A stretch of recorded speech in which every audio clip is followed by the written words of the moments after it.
Good day, ladies and gentlemen. How's everybody doing today? um,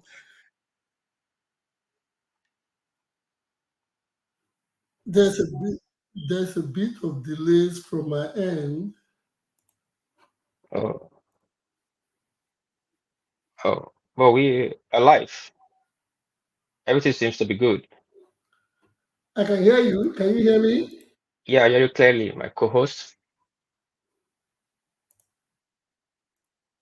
Is there any technical glitch from your side?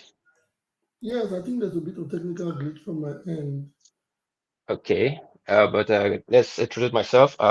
Good day, everybody. My name is T. Edo. We are live now. I have my co-host with me, J. Obizo J. We'll hand over to him now to introduce himself. My Hello? co-host. Hello? Yeah, hello. Yes, can you hear me? Yeah, we're hearing you clearly, loud and clear. Okay, thank you very much. Sorry, I was having a bit of echoes from my end. Good day, ladies and gentlemen. Yes, we welcome you. My name is Obizo J, as it indicates on the screen, and we welcome you to the sixth edition or sixth episode of our regular show of Upper Reporters and Talk. Today is going to be very interesting because we have beautiful news all over town. Well, first, this platform, I like to introduce the platform again. This platform was created to discuss on biased issues affecting the social, political, and economic welfare of Edo people and Nigerians in general, home and abroad. Today, we are here. First, good, we have some people already on the list and in the studio with us. Today is going to be a very interesting one. We actually had this day planned because we know we actually thought tomorrow, Saturday, was going to be the primaries for the PDP and the Labour Party, but as God should have it, we already have discussed, we have candidates emerged from all those parties.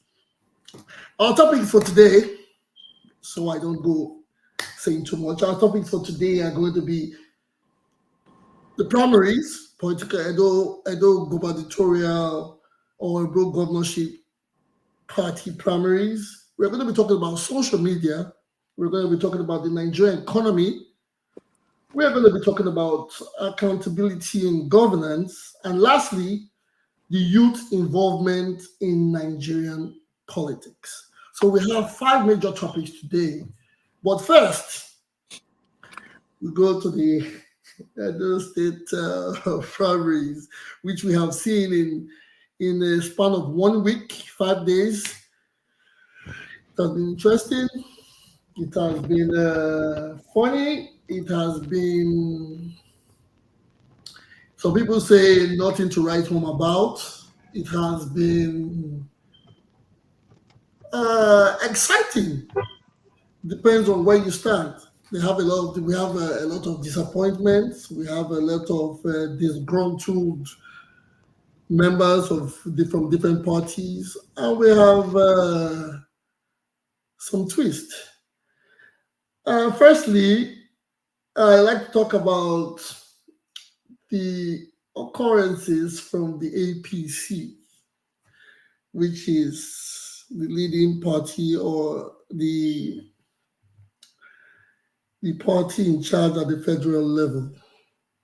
They had their primaries, which happened on Saturday, and the outcome was quite sad to say, shameful. It was below the level that we expected. Why is this happening in our politics? Why is it happening in the Nigerian politics? Today on Arise, I think on Channels TV or Arise TV, ASUE IGHODALO was trying to, it was his interview, And he Rufai or ASUE was trying to say our politics has evolved, and someone said it hasn't. With the scenes coming out from our Edo politics or the Nigerian politics, it's obvious things have not changed. It's obvious things are still as ancient as it can be. Why is this happening to us? Why can't we evolve it? Why can't we stand on the stand to say Edo no be Lagos? I'm not really using Lagos as a case study, but why can't we learn from other elections or learn from other political experiences to move further? Why can't we have something better? Honestly, the PDP and the Labour had their primaries today. Labour had today and the PDP had yesterday. Although people say it was a bit cosmetic or it was a bit of an organized drama, we still have to give them a lot. We have to give them a lot of credit for having a peaceful, organized, televised primaries. Emerging on these parties, we have ASUE IGHODALO, although the PDP, before ASUE IGHODALO emerged as a candidate, there were reports earlier on that day that the deputy governor, I actually saw it on Channel's Instagram page, and I think it was one of the public media spaces, like Vanguard or Punch. They had said the deputy governor of Philip Shaibu had become a winner of the PDP elections.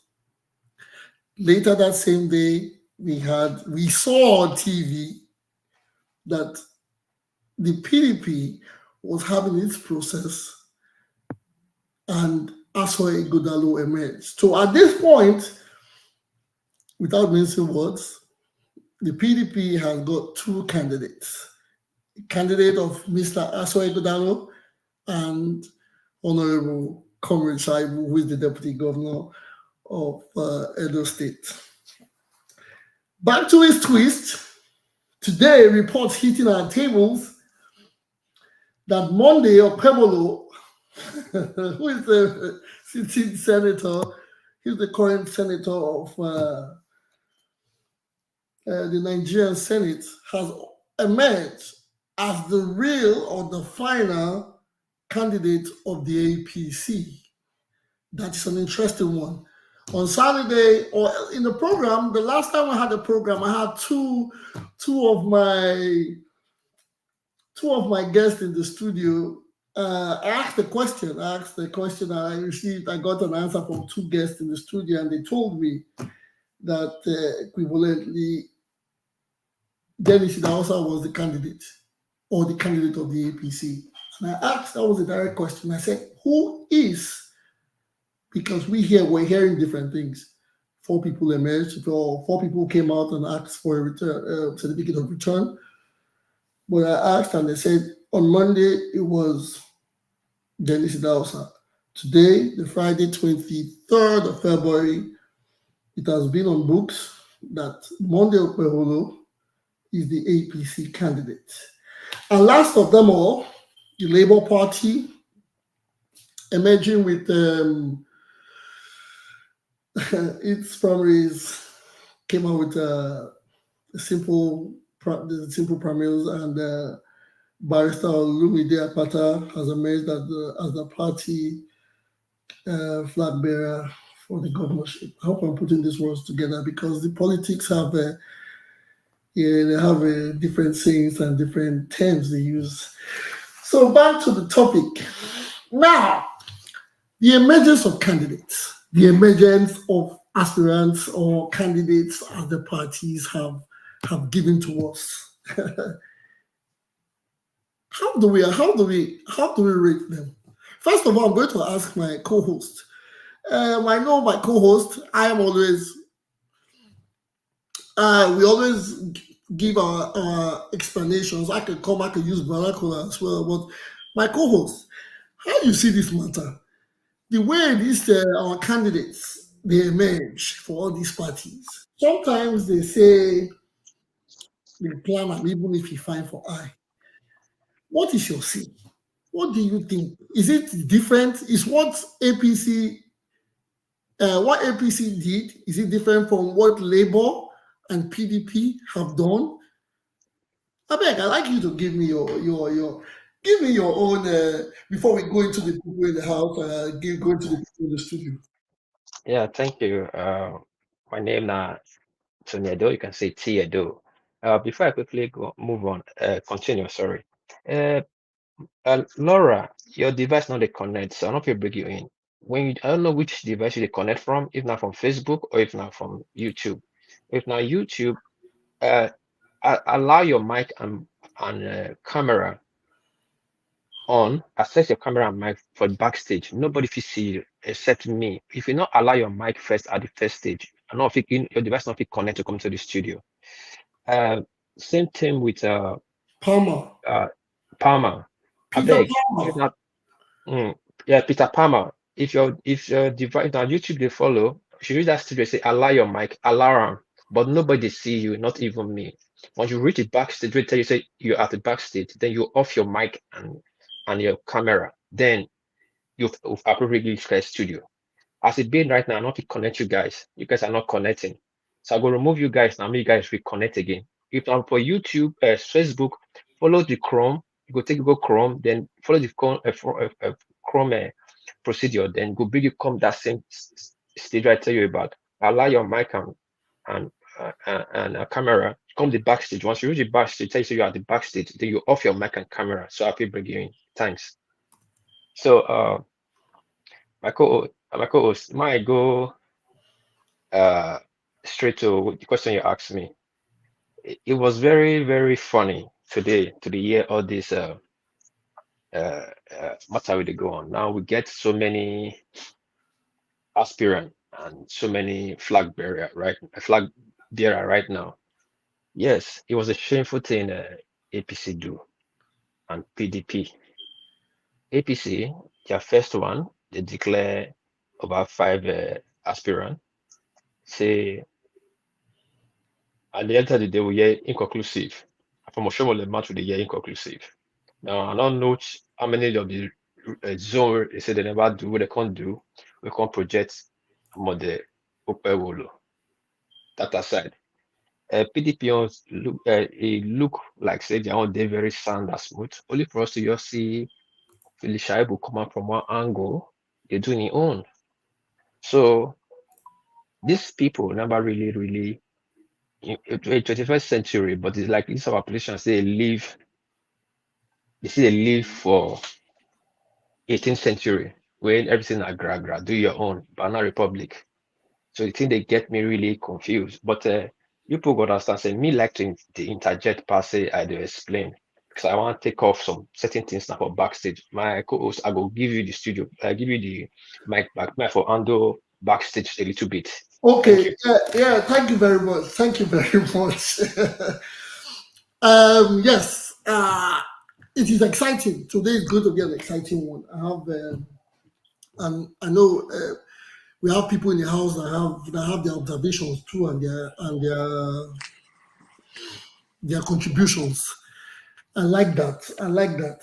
Lastly, before I go to the house where I know we have I think we have Mr. Timmy Osa, Mr. Concord in the house to come in and give us what they think.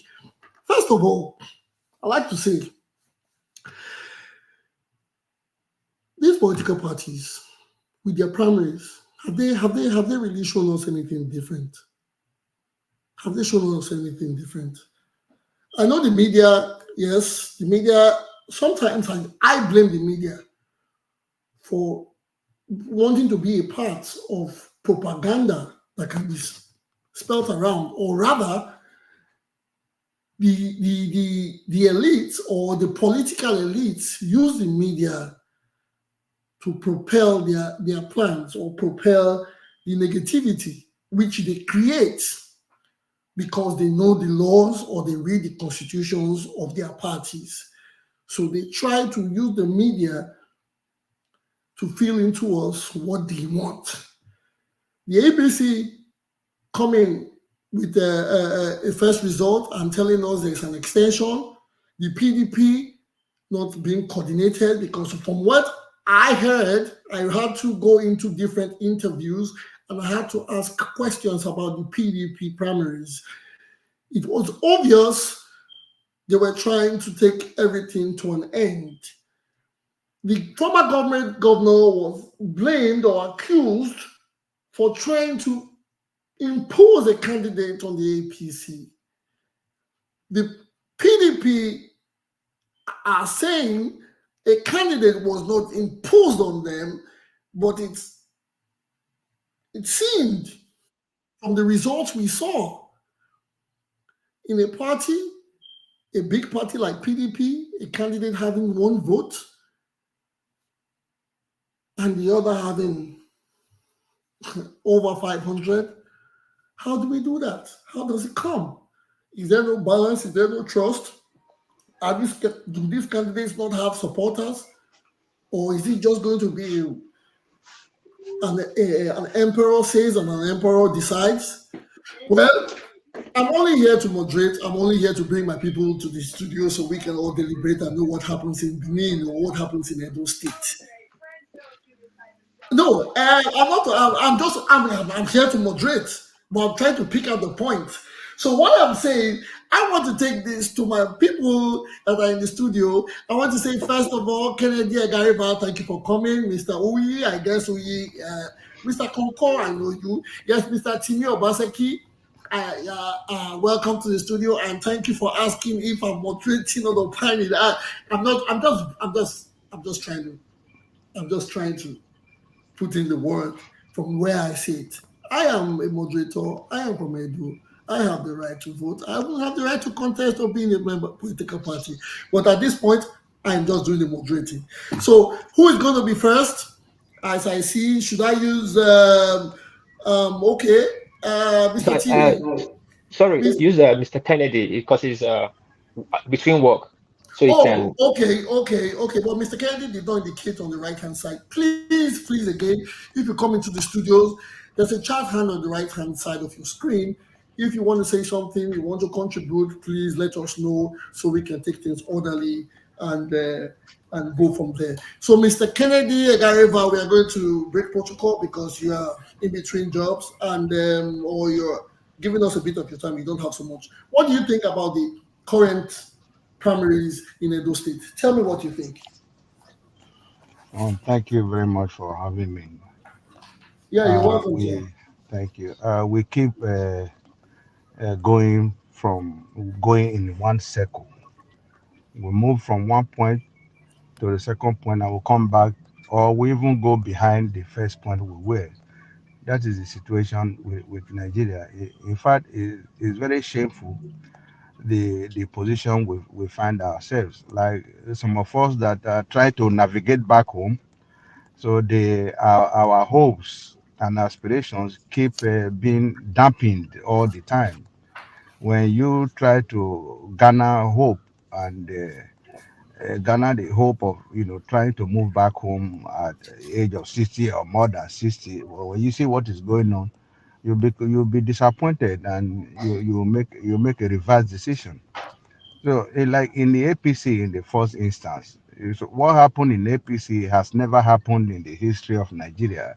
I think that was negatively that was an innovation where you hear counting from 500 to 700 and from 700 to 1,000 or from 10 to 30 and 30 to 50 and all that. So you begin to imagine, and this was in the public glare and even being videoed or recorded by the same APC people, and people there were very very happy videoing the situation, and even it was alleged that even the man that was counting was a bishop.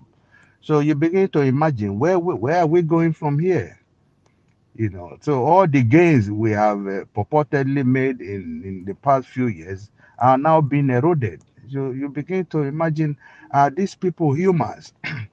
And you see the clamor for younger generation to come and take over from the older generation is not working either, because you see some of these people that are propagating this brigandage are under the ages of 50 or 40, as the case may be.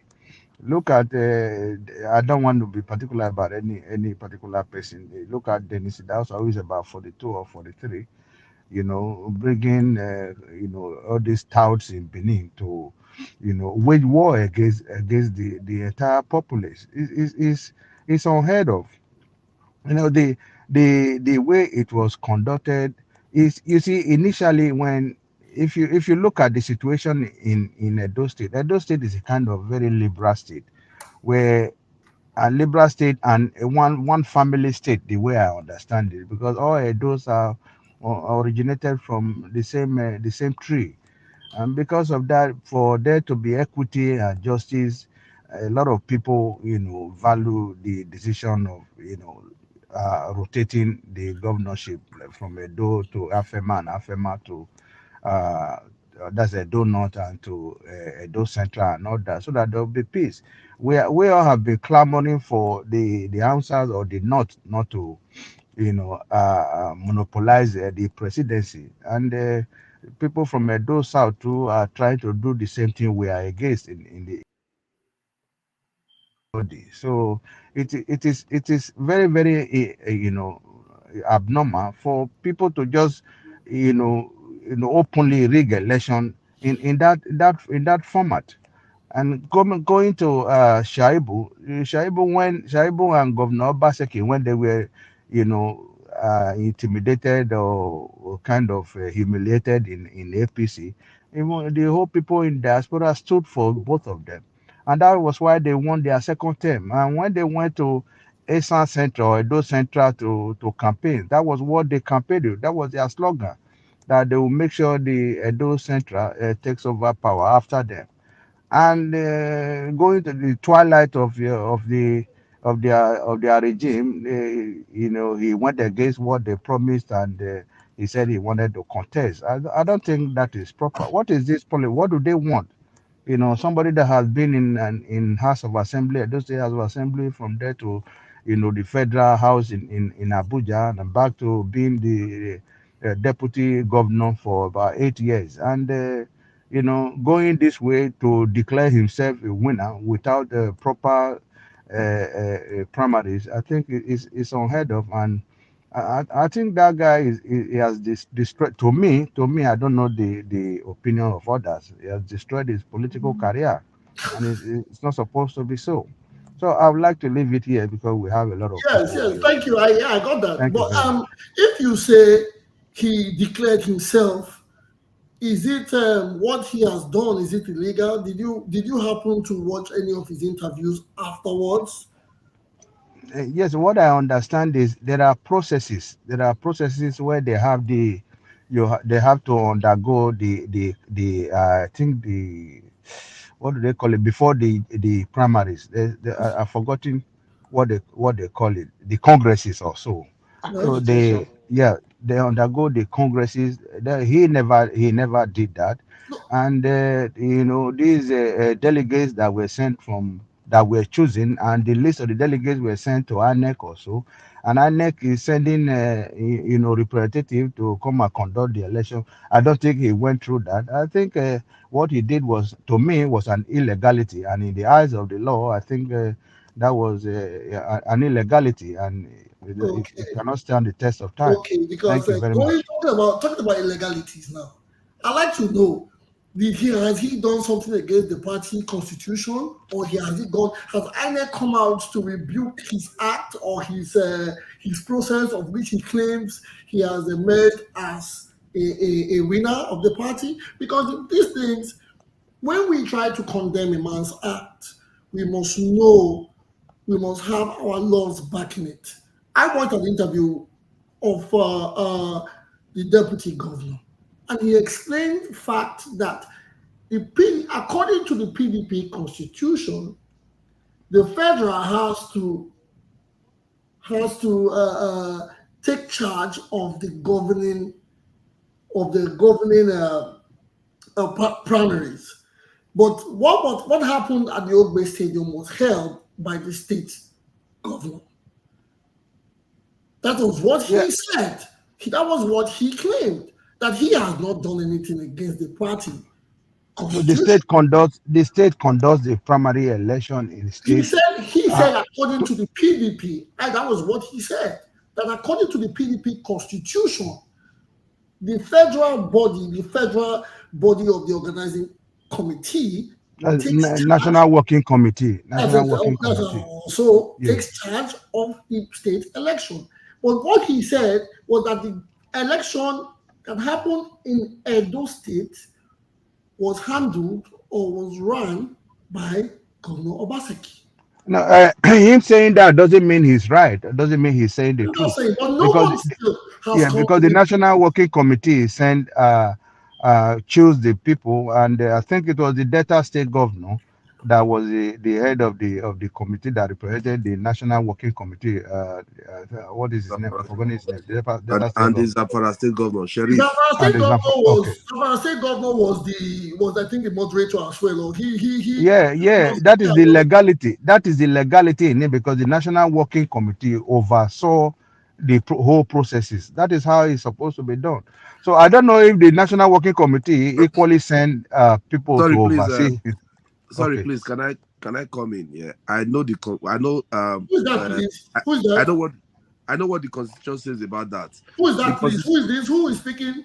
No, this is we. Please, thank you very much. But you cannot let Mr. Gariba speak. Your time will give you all the time. Just keep your notes down. You sorry about that. I apologize. Sorry about that. Mr. Kennedy Gariba, are you there? Yes, I'm still here. Can you conclude? So we just round up so that we can go to the next. Yes, what I said, in my opinion, other people might have diverse opinion too, because what he did was an illegality. If the National Working Committee, gave a nod to Edo State to conduct the election under the supervision of the National Working Committee and INEC, I think that would be the right process to take. Or if he has gone somewhere else that was not recognized, because the people conducting it would definitely tell the INEC and National Working Committee the exact venue where it's going to take place, and we've heard that before the primaries. If he had to go to a different location to conduct his primaries by himself, that would be an illegality. To me, that's my opinion. Okay, thank you. Sorry, I don't need to cut you short, but we understand. Okay, let's go to the next person on the list, who I believe is either Barrister Osa or, according to the name of the chat, Barrister Osa or Timi Obaseki. If Barrister Osa is not available, he's not available in the studio. Please, Mr. Obaseki, please, can you? Thank you. Thank you. Welcome. Good evening to everybody in the house today. Thanks to Mr. Kennedy for taking time off work to come and chime in here today.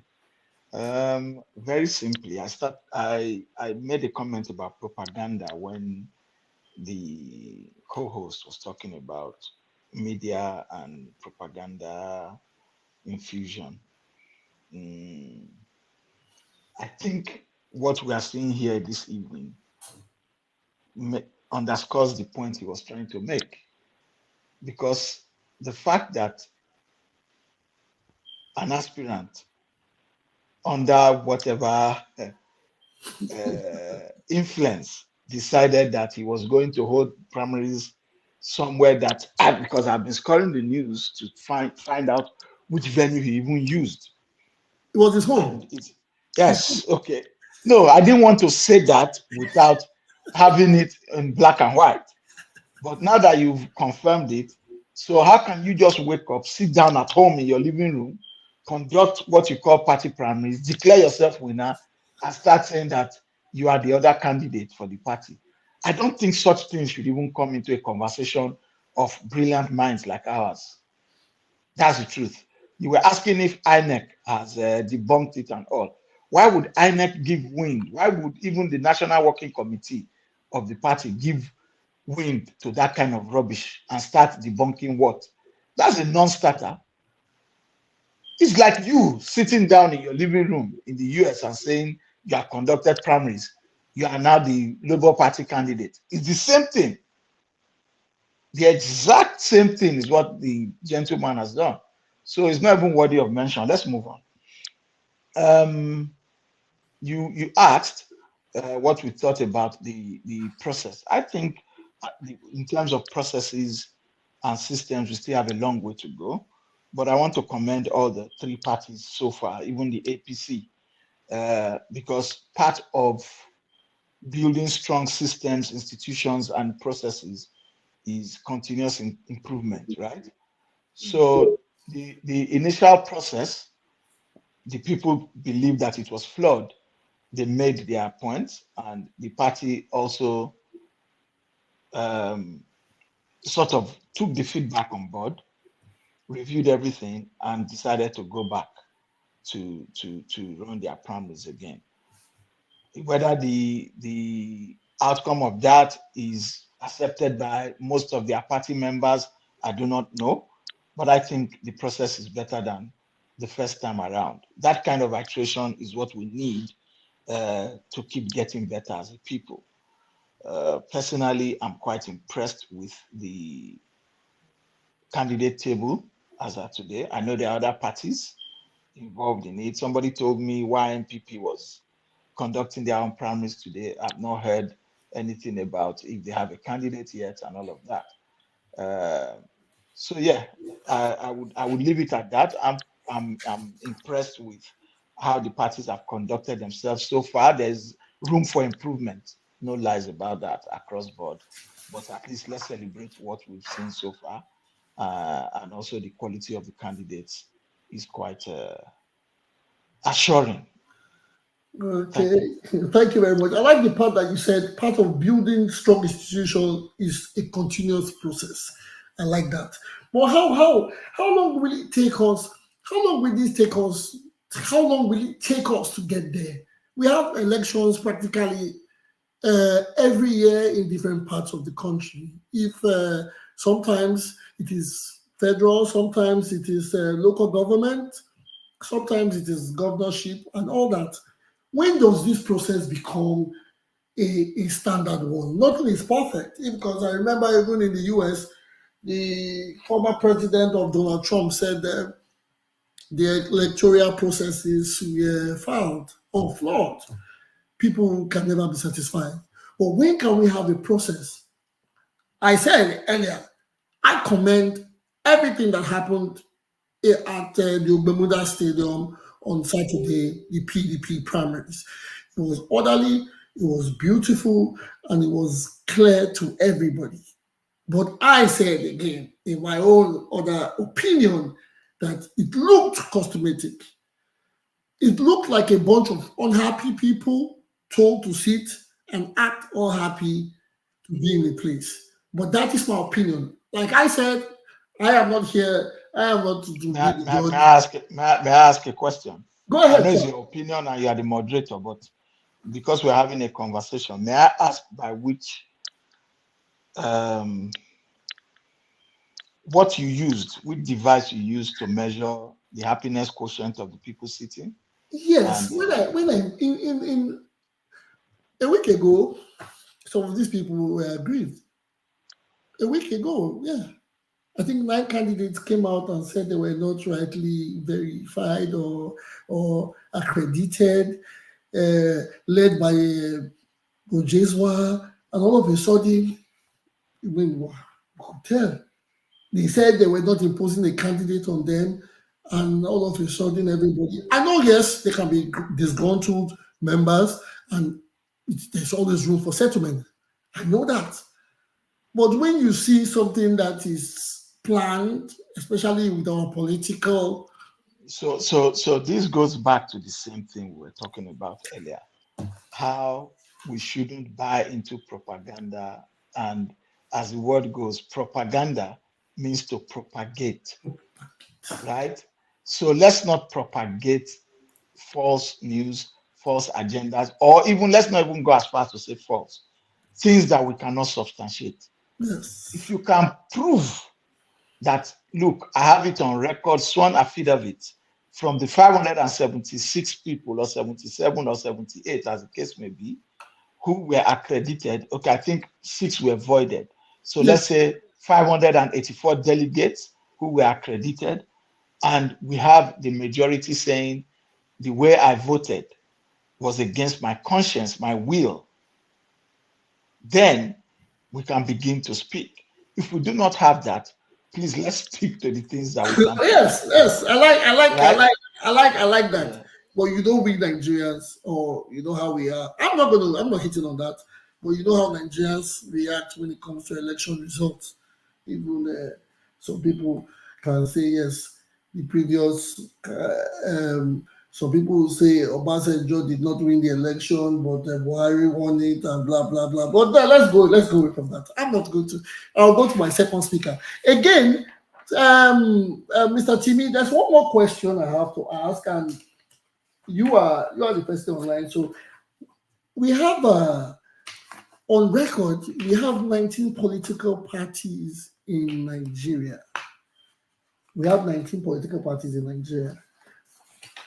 How many candidates do we have? You, because this is the first time you mentioned the NNPP, right? YMPP, Young Nigeria. The YMPP. Like that. Are there any other candidates emerging from any parties in Edo State? Because I also heard that there's Okay, sorry. No, go ahead. Go ahead. Okay, I also heard that the NNPP, that's Kwankwaso's party, is going to field the candidate. Now, the thing is, even with the presidential elections, if you remember, it was the same story of just 4 major parties. And then at best, maybe in some areas where some parties have regional clout, those parties in those areas would also be one part of the forerunners. But I think generally in Nigeria, what we've seen so far is that there are 2 major parties, APC and PDP. And then there are regional parties in certain places. And then with the advent of the obedient movement, LP gave the appearance or the semblance of becoming a major party. But I don't think that is going to be sustainable if certain things continue the way they are going. So really and truly, amongst us here, I think we can agree that even if 15 parties or 16 parties field candidates, the major candidates will still be the ones we are talking about today, realistically speaking. Okay. It's not ideal, but that's how it is for now. Okay. On the chat section, you said you wanted to respond on something. Was it about the PDP constitution when we're talking about it, or is there some? Are you done with what you want to say? Yes, at the time I just wanted to mention that there's the party had a structure for what they wanted to do. It was communicated, duly communicated. I think somebody actually shared here. I can't remember the last time we spoke, or maybe it was another forum. The letter that the party sent out to talk about accreditation, the modalities, and all. It was open, right? And what a couple of candidates did was that they withdrew from the process entirely and said we won't be part of it, right? But for one candidate to then sit down, not respond to what the party was giving out as modalities, not institute any legal action trying to stop that process, but instead wakes up in his living room, conducts his own primaries, and declares himself winner, I don't think we should give that win at all. Okay. Thank you, Mr. It's not normal behavior, in my opinion. These days, when you what I fear most, anytime I see something on the internet or on social media, I jump straight to the comments. And on his interview, when I read with what I read in the comments, I think a lot of people are not happy with his move. A lot of people complained or they wrote all sorts of things about the deputy governor, saying giving their opinion. But well, that is politics of the day. What can we say? Next on the list, we have Mr. Concord. Mr. Concord, are you there? Mr. Concord, do you have anything to say, or I jump straight to Mr. Okao Uyi? Okay, Mr. Concord, I'm going to give you a pass. Okay, Mr. Uyi, sorry. Now you have to tell us. Now you have to tell us more of what you know. Give us information from the primaries and give us what you know from the PDP constitution, as it's obvious you are very privy to it. Yeah, thank you very much. Let me first of all greet the house and moderator. I greet you. Yes, Um, very, very. I would say I want to a special shout out to the APC National Working Committee. I must commend this what they've done in Edo State. This is very unusual for me to shout out APC, but there's some facts that are not deniable because the way they've this last primaries, I'm of the school of thought that when the election result is declared and it's been declared already, and especially when declared by uh, someone sent from the national level to come and oversee the election, that it's final and every other aggrieved aspirants and their observations be taken to the appeal panel, which will take some days and maybe some weeks. But it always come out that party is supreme and they will just try to negotiate and make amends and the result stands. But in this case, they went back, they took the feedback, went back immediately. They had to show that they can be very, very democratic. And I really commend them because I never saw this happening. I was among Obaze, you can testify that I'm on the meeting. Yeah, this sport is sorry about that, please. Obaze, you can testify that I even said you can attest to the fact that I said no. The party it's been announced and it's been announced. If you know you are angry, it's the party is supreme. It's you can't always have your way. But I was shocked that they had to call back that result, that announcement, and went back to the drawing board and decided to collate or rearrange the inconclusive part of the election, which is very, very commendable. I can say that if I want to score, if I'm to score both political parties, APC and PDP, I will score APC higher than PDP in this instance because they've done something that nobody will ever believe that they would do. That being said, PDP, they did their primary election and they had there were 10 candidates in total. One withdrew. I think one withdrew. One did not participate, did his own election. And I think, was it 8 that participated or one step down? But I know that one of them withdrew from the process. That is Ugbede Hama, and the deputy governor decided to organize his own primaries according to his own based on his own knowledge. So based on the constitution, what the constitution says about primary is very, very clear in PDP. PDP constitution is not very difficult to understand. It's very straightforward. There's no ambiguity in it. Excuse me. Sorry, but the National Working Committee will send their delegation from the National Working Committee to oversee the election. It is still the state. It is still the state that will handle the election. But the National Working Committee will send delegation to oversee that election. You understand? So there's a difference between someone organizing an election and someone overseeing a body organizing an election and a body overseeing the election. You understand what I'm trying to say? So there's nothing that PDP have done that is against their constitution. And one thing I want to say in this platform is that there's something about the PDP. I have been a member of the PDP since 1999, and I don't hide it. Though I might not be happy with some things they do, but it does not stop me from being a member of the party. It's like even in your household, there are some things that your parents will do that you're not happy about. There are some laws and guidelines in your household that you're not happy about, but it doesn't stop you from being from that household. So that is it too.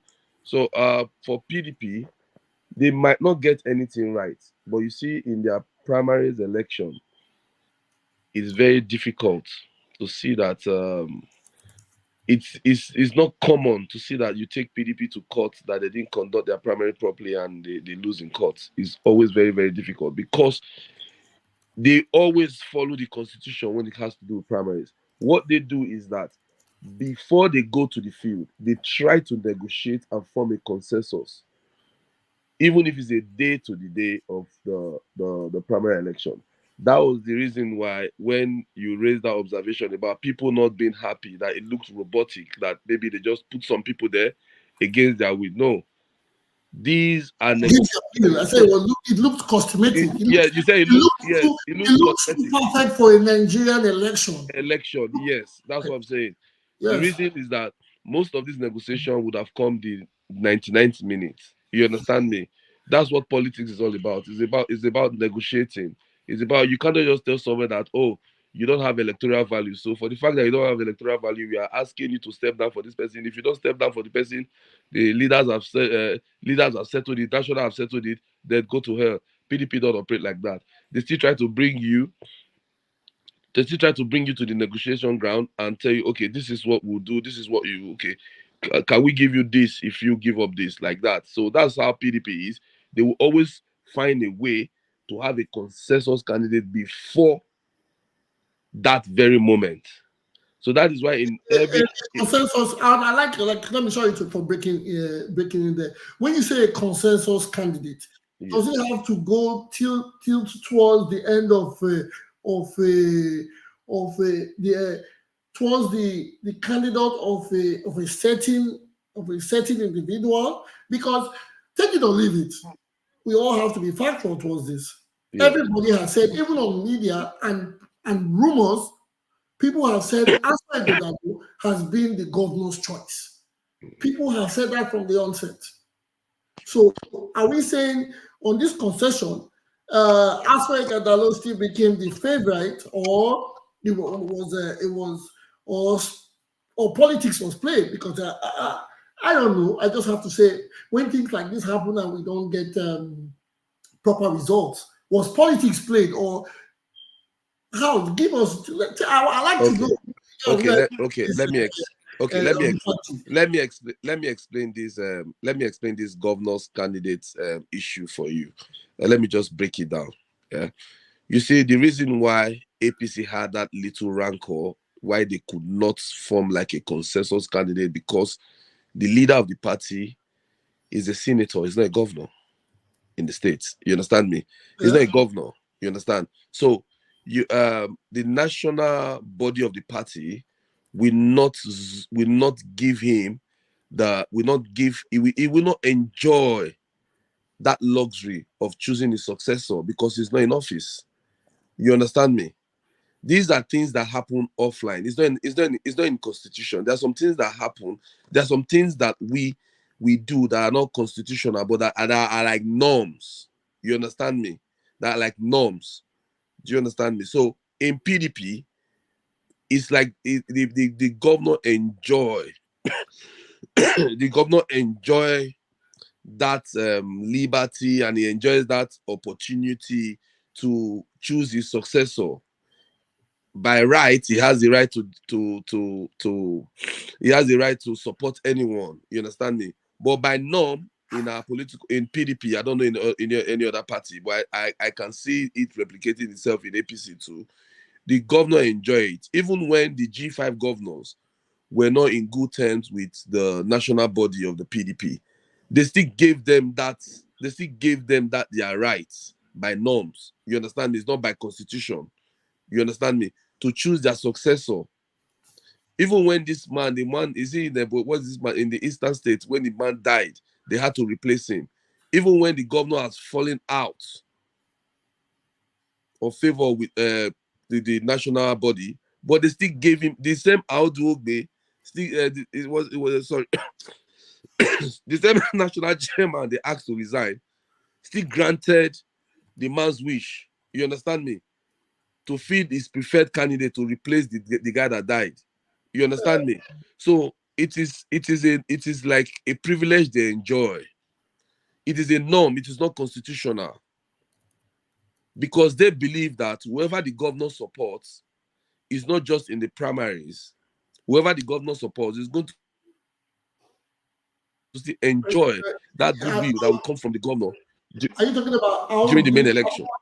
Are you talking about Abubakar Audu, the governor, Yes. the aspirant that died, not Audu Ogbe?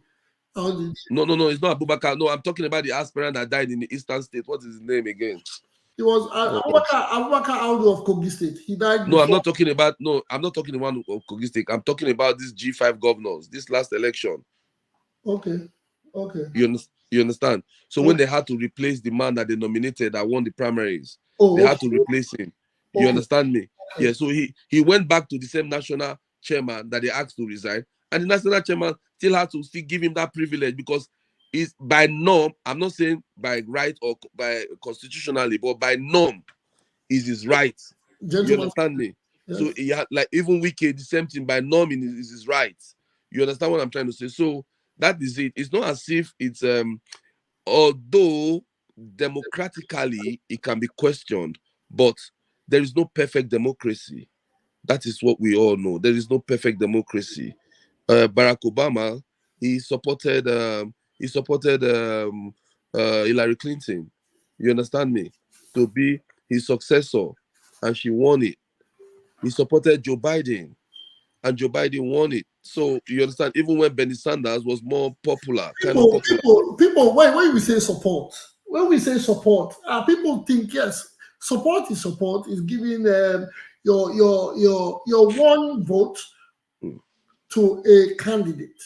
Yes. Not people, not like an imposition. Let me take it because Yeah. when these things happen in other parties, we tell them we condemn it. But when it happens in our party, we say we try to get explanations. The act of Comrade Adam Soshomole supporting Dennis Idahosa was called imposition. Why is it different when it's from Governor Obaseki on? Okay, let me explain something to you. I told you before. I said APC is not in government in those states. You understand me? Oshomole would have had an easy ride, even when it would have been difficult for him, but would have succeeded if he was the governor of those states. Oh, you so understand? the powers that be with can listen, it becomes more this move. Okay, sorry, Obaze. It becomes more difficult to go into the negotiation table, yeah, if you're not coming from the place of authority. You understand me? Like Obaseki can say to what's her name? Igbenedion can say to Igbenedion, Omosede, you are still very young. There's still an opportunity for you to grow. in the next election for Senate or in the next election for this, you'll be given a guaranteed ticket if you step down for these candidates.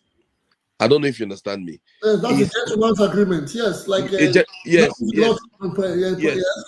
He will be coming to the negotiation table in a place of authority, from a place of authority. Yes. But what will Oshomole offer to Ize-Iyamu to step down for his candidate? You see, that's where the problem is. You understand me? Or can Oshomole, that is a senator, ask a fellow senator to step down for a House of Rep member? You see, those are the things you will put into consideration. That's the reason I said we should not be hard on APC, because it will be very difficult for APC to come together and have a consensus candidate when they are not in government in that state. Yes, I like that. Okay, thank you for giving us your political views. You And understand? Because yes, we always want a perfect system. There is no perfect democracy. This is the dirty part, the dirty side of democracy, which is in everywhere in the world. okay, If we pretend not to accept or acknowledge or know the dirty side of democracy, that means we are not being honest to ourselves. apparently, it's obvious that this part is these are the most important part, because these are the people that choose the candidates that they bring to the general people to Yes. become a governor. That is where this is why some years ago, people didn't care how these processes were about. We only waited for parties to do their underground handwork or processes, and they bring out a poster and say, Mr. Uyokao is a candidate. Now we are following the processes. That is a lot. That is most very commendable. Yes. Yes. Now we follow the processes from the grassroots, because some friends that we have, or some of us are part of it. But before you leave, before I go to the next one, I want to ask you this question, and it has to be brief. Please, I need a brief answer. Is this the loggerheads right now, or the loggerheads from the deputy governor in the PDP? Is it going to affect the candidacy of the governor of the PDP in the general governorship elections? Please just use 2 minutes of your time, because thank you. People waiting. Obaze, thank you very much for this question. Like I always say, I said it in our other forum. You see, politicians, there's one thing they do. When they lose an election, or when they lose out in the scheme, yeah, the first thing they think about is how to hold their support base. And when the head is off, the body will just shatter. So the only way they hold their support base is to sort of go into like litigation after the exercise, because they know that is going to take a while. So they still keep their support base, because it is the hope that kills. You understand me? Yeah. And that is the reason why even the most free and fair election, people will still go to court to contest it. And at times you ask yourself why. The reason why they contest it is that they cannot just tell their support base that, oh, we have lost, let's go back to the drawing board. No, because believe me, half of their support base will leave. Well, but if you lose an election, yes, is it not only proper you go and learn from your losses? I don't believe, no. for a man like me, I don't believe losing or failing is the way it's the end of any attempt. When That's you true. lose a game, you learn. And That's what true. you do the next time, you try to make yourself better, stronger in your attack, defense, or midfield, like we do in soccer. But Obaze, you're not a career politician. No, I'm not a guy, which I don't think anybody should be. Everybody should have their own you cannot reason. So you cannot private reason along businesses before they come. You cannot reason along that line. It evolves. You understand me? Now we are beginning to participate. People are beginning to get involved. So the way politicians think is beginning, like what our brother said. He said it's change. You understand me? The institution, the only way to build this institution is constant change. You understand me? So the way politician thinks now will begin to change.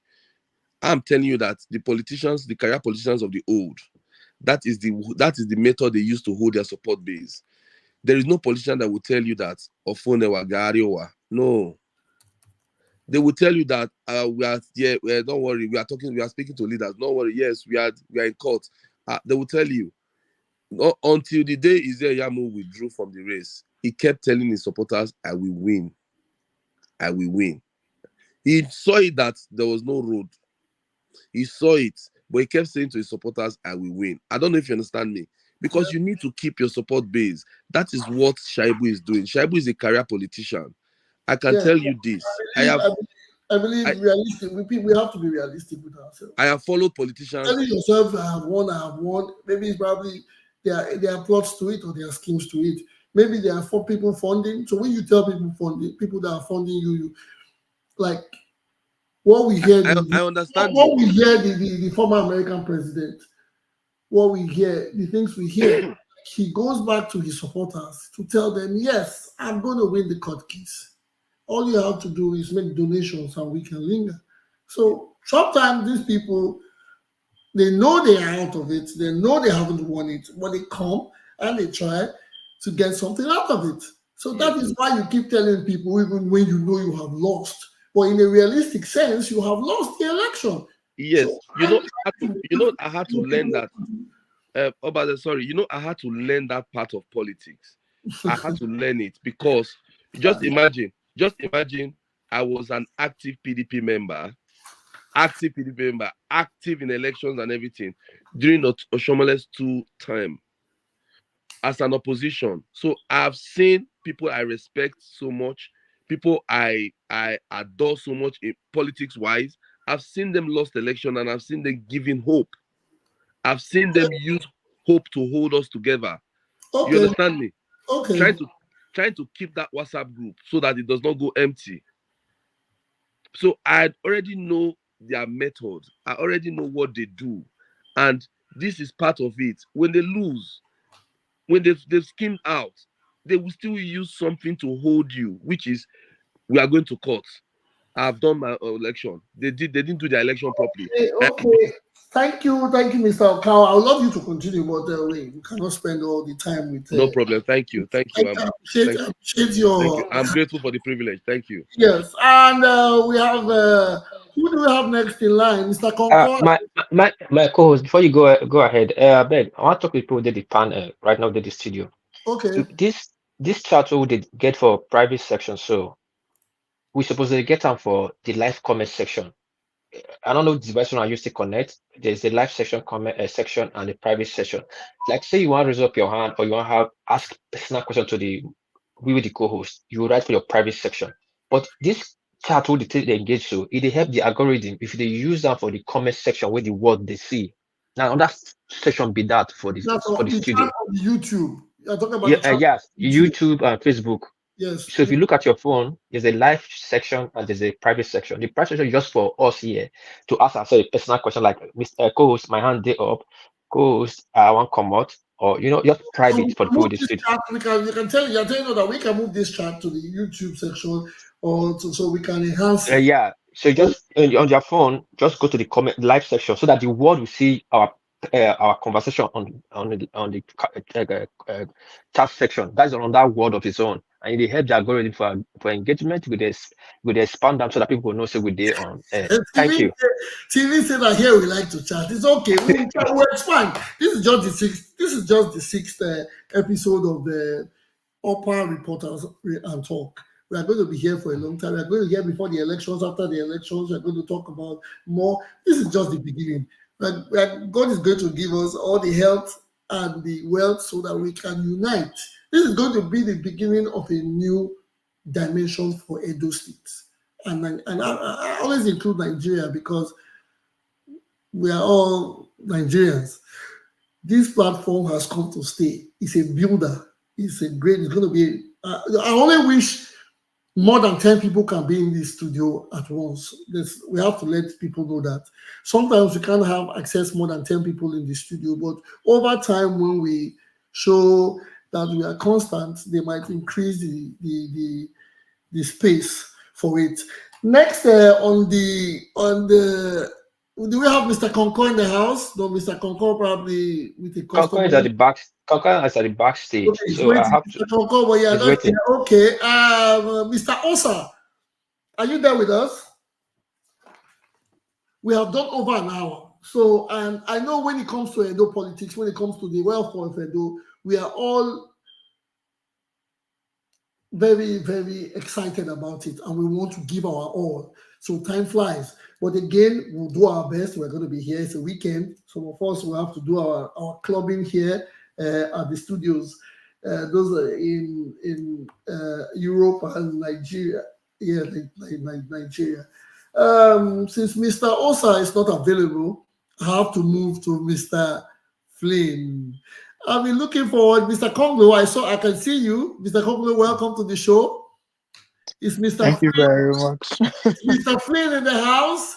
Yes, I see you have your hands up. You want to contribute. You He's at told the me backstage. now. Mr. Flay is at the backstage. I will bring him Okay, we in. can't bring Mr. Flynn in for now. Okay, but Mr. Concord is Concord is in there. now. Yes, Mr. Concord is in. Mr. Concord, are you there? Yes, I'm here. Agree the house. Yes, good day. We have been trying to get your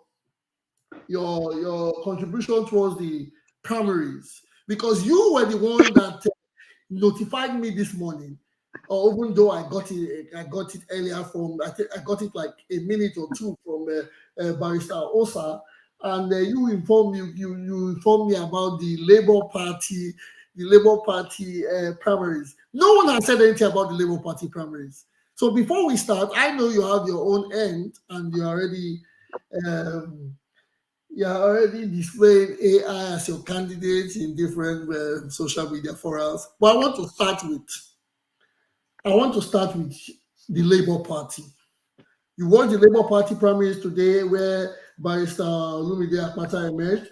Please, can you give us what you think about the emergence and the process that led to it? Thank you very much. I don't really have much to say about the Labour Party, even though I'm a fan of Obi, as a person. But I think Edo State election is still going to boil down to two parties, which is the PDP, the biggest party in Africa, and also the sister party, who is the APC. And I'm happy that APC was able to get it right. I was just discussing with a friend a few minutes ago, and we were talking about the same issue. And I told him that APC now bringing out someone from Isaland, I think is really, really good. Good for the political space, and also it's also good for this entertainment discussion across the state right now.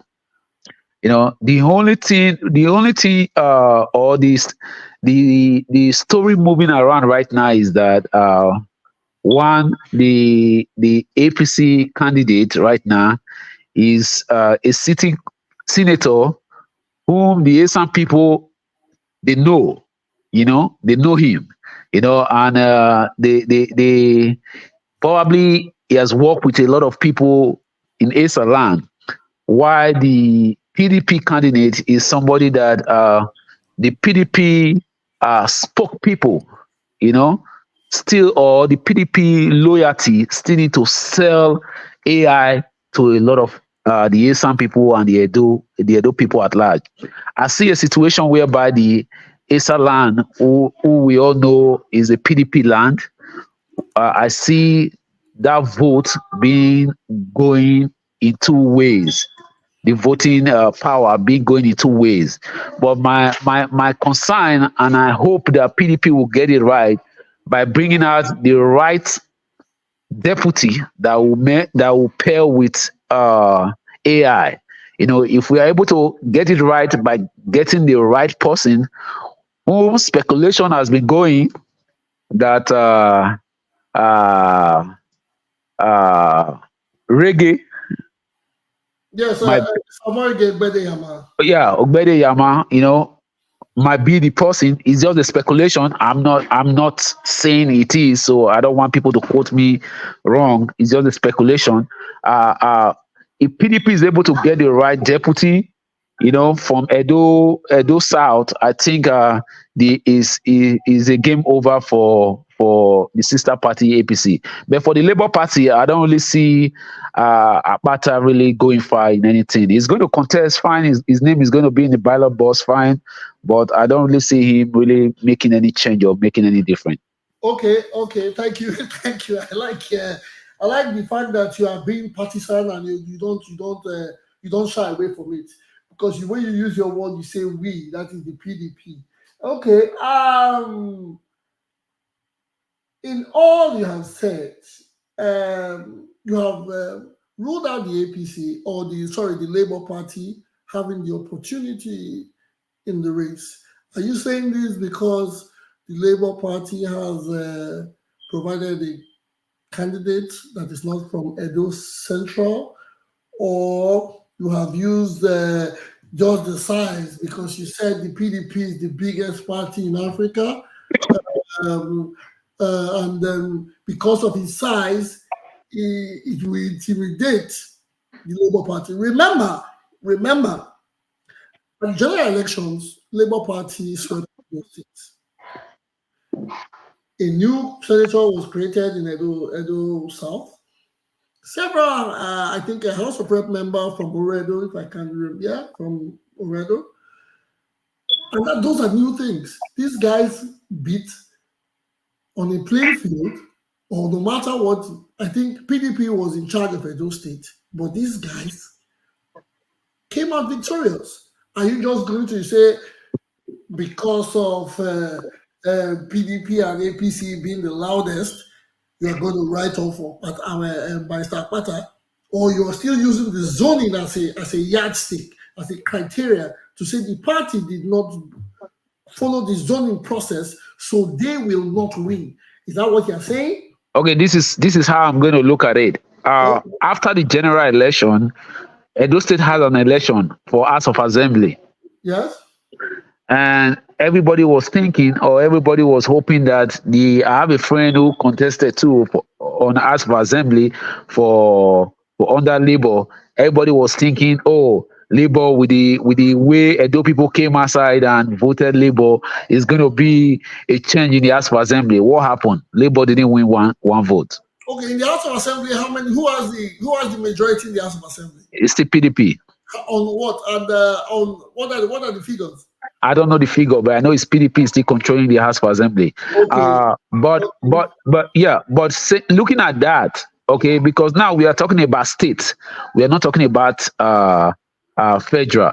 And the reason I said PDP and APC is because state PDP is still controlling it. Federal APC is controlling federal. I hope that I think I discussed that with you earlier. I hope that the result in Yoto at the end. I hope they're not going to write the result. That is why you never underestimate politics.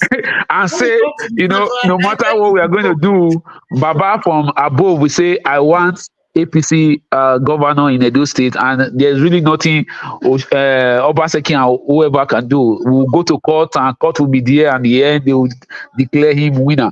But all the same, I'm happy that Edo State's political space right now, I love the way it's playing, especially APC doing it right by giving the senator the ticket, and PDP doing it right by giving ASUE the ticket, both from Esaland.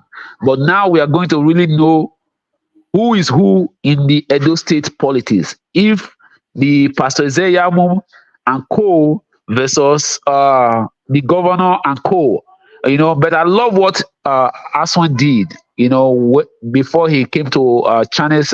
Was it Channels? Yeah, before he came to Channels.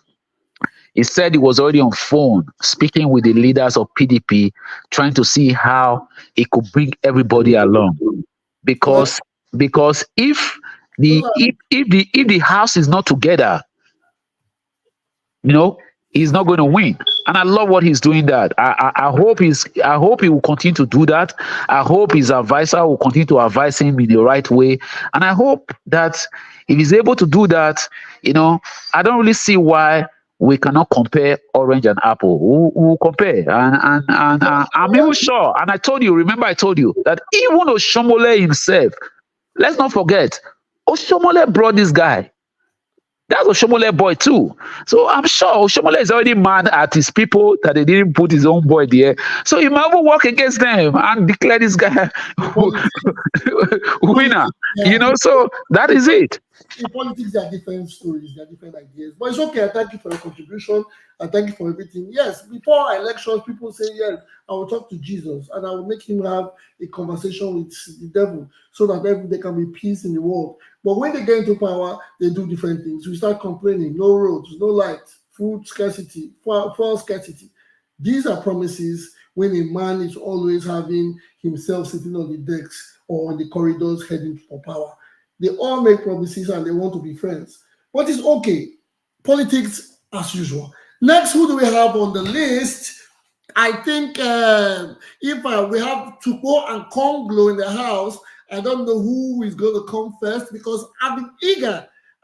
Yes, Konglo, I have missed you because you were not in the last episode. I really, really want to have somebody that would represent or that would speak for the APC because everybody has spoken, I think, practically for other parties. Mr. Konglo, are you available? Yes, I'm very much available. Good evening.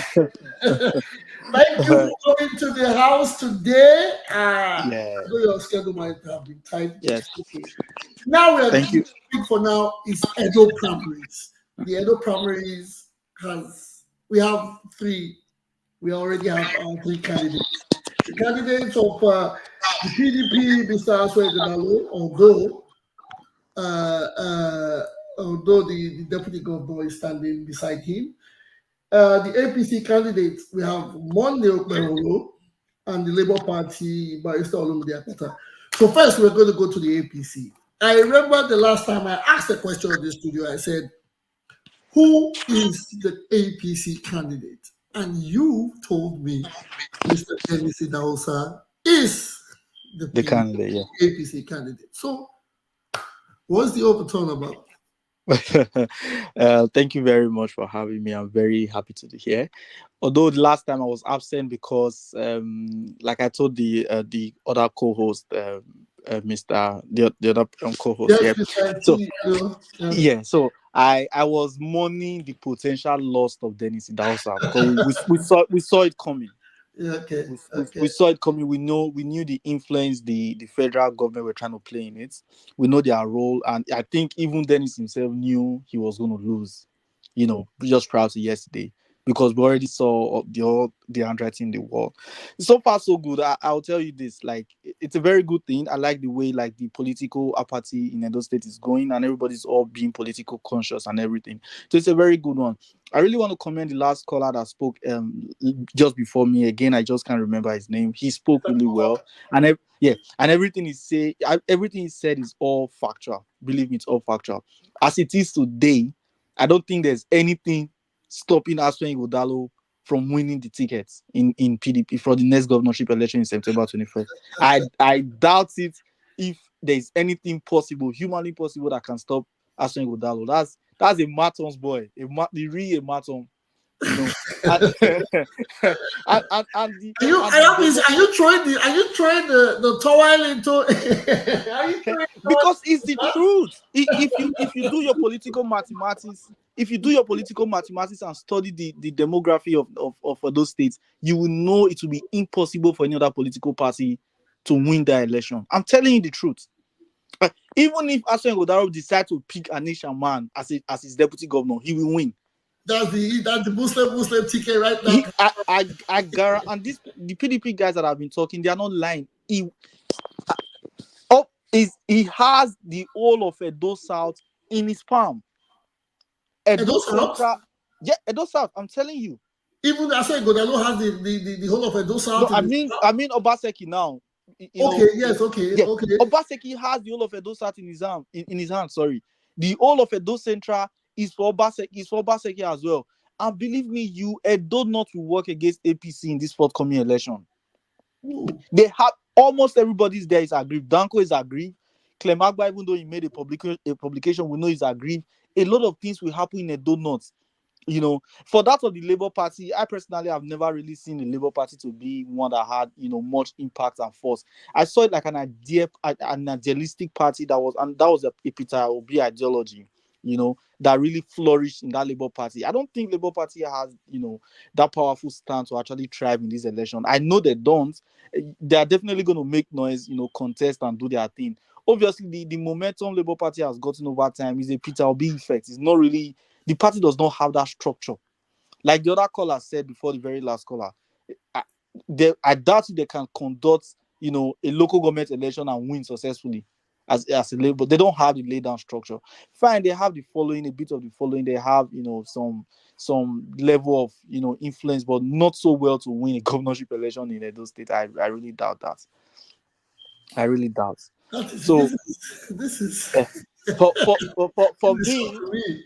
for me, it's just so sad. Except Tinubu can rig the election, it's just so sad that Edo State APC, lost. I would rather have wanted an Izeyamu to win, not because he's a southerner, but because I just feel the demography of our state does not give opportunity for an APC man to win that general election come September 21st.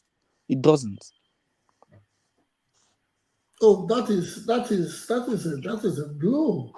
Well, you have given well, I see you were so confident with the APC, yes, and for you to speak, this is No, I was very confident with the APC yes, because of the potential candidate I thought they were going to project. yes, yes, and you have spoken, So you have spoken the, from your the heart.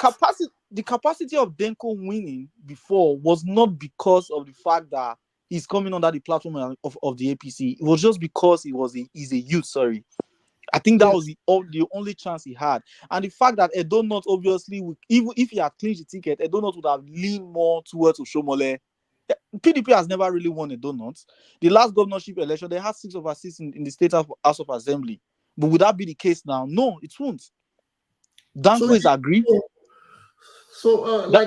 Danko made a publication today that is going to court. I believe Dennis Idosa will also go to court because he was robbed. A lot of things will change.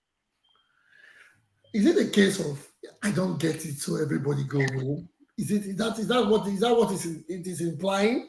Where someone you lose, or when you can say before elections, hold on, Congo. Before elections, these men come out and they say they are asked, if you lose, what would you do? They will be like, when we go into the fields, when we go, if I lose, I will congratulate whoever the victor is and we will support him. But now, after that action, you have a lot of disgruntled members coming to say, I will go to court. What happens to what they said before? Are their words not their bond?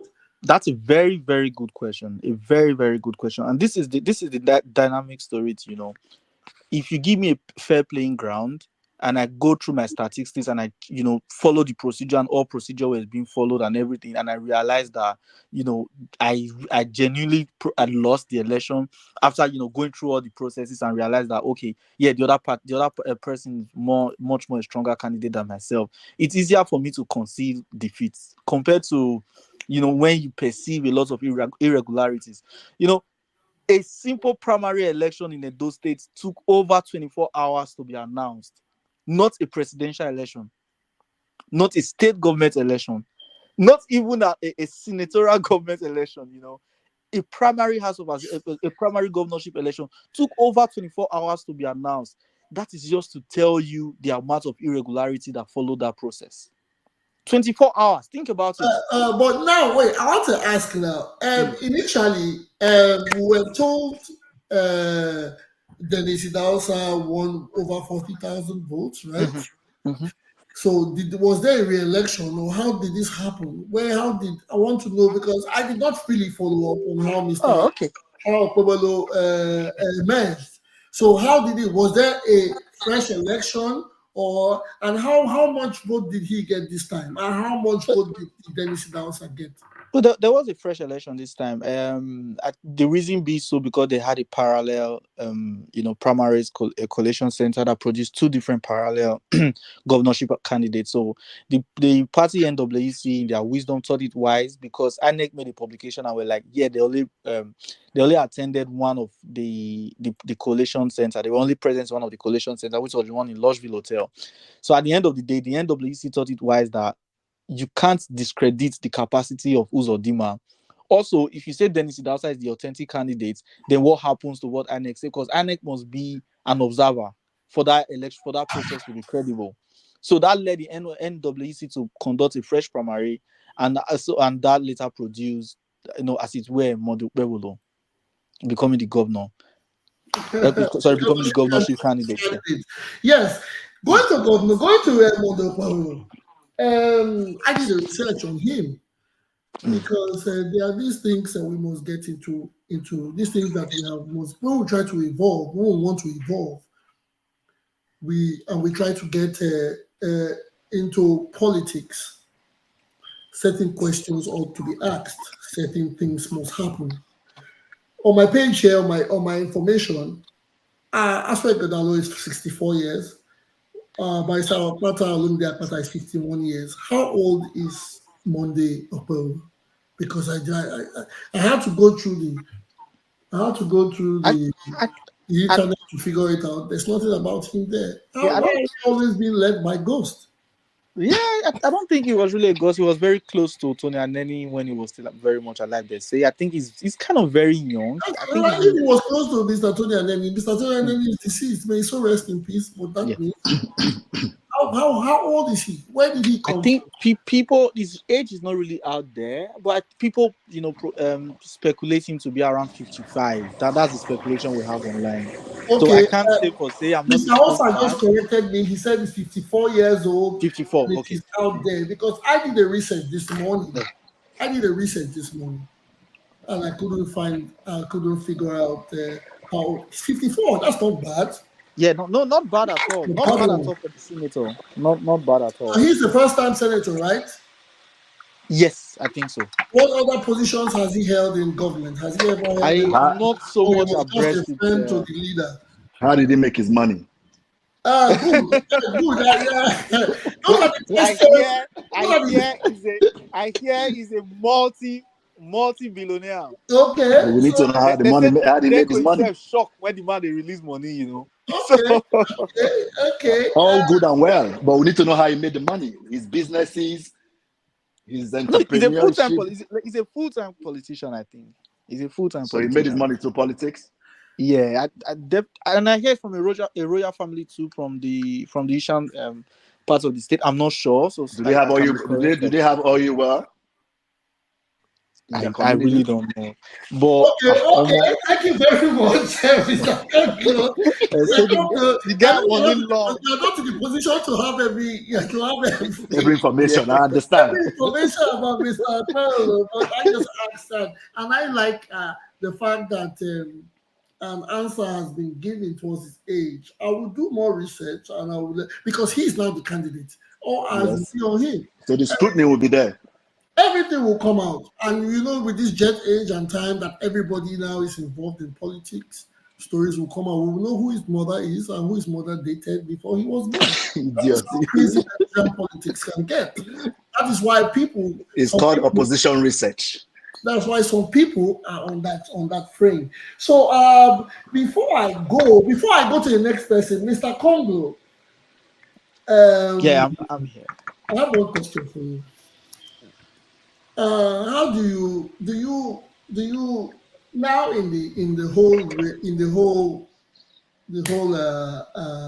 major candidates, the youngest is 51 years old, and I know you were part of the system that said they wanted that clamored for the youth clock, right?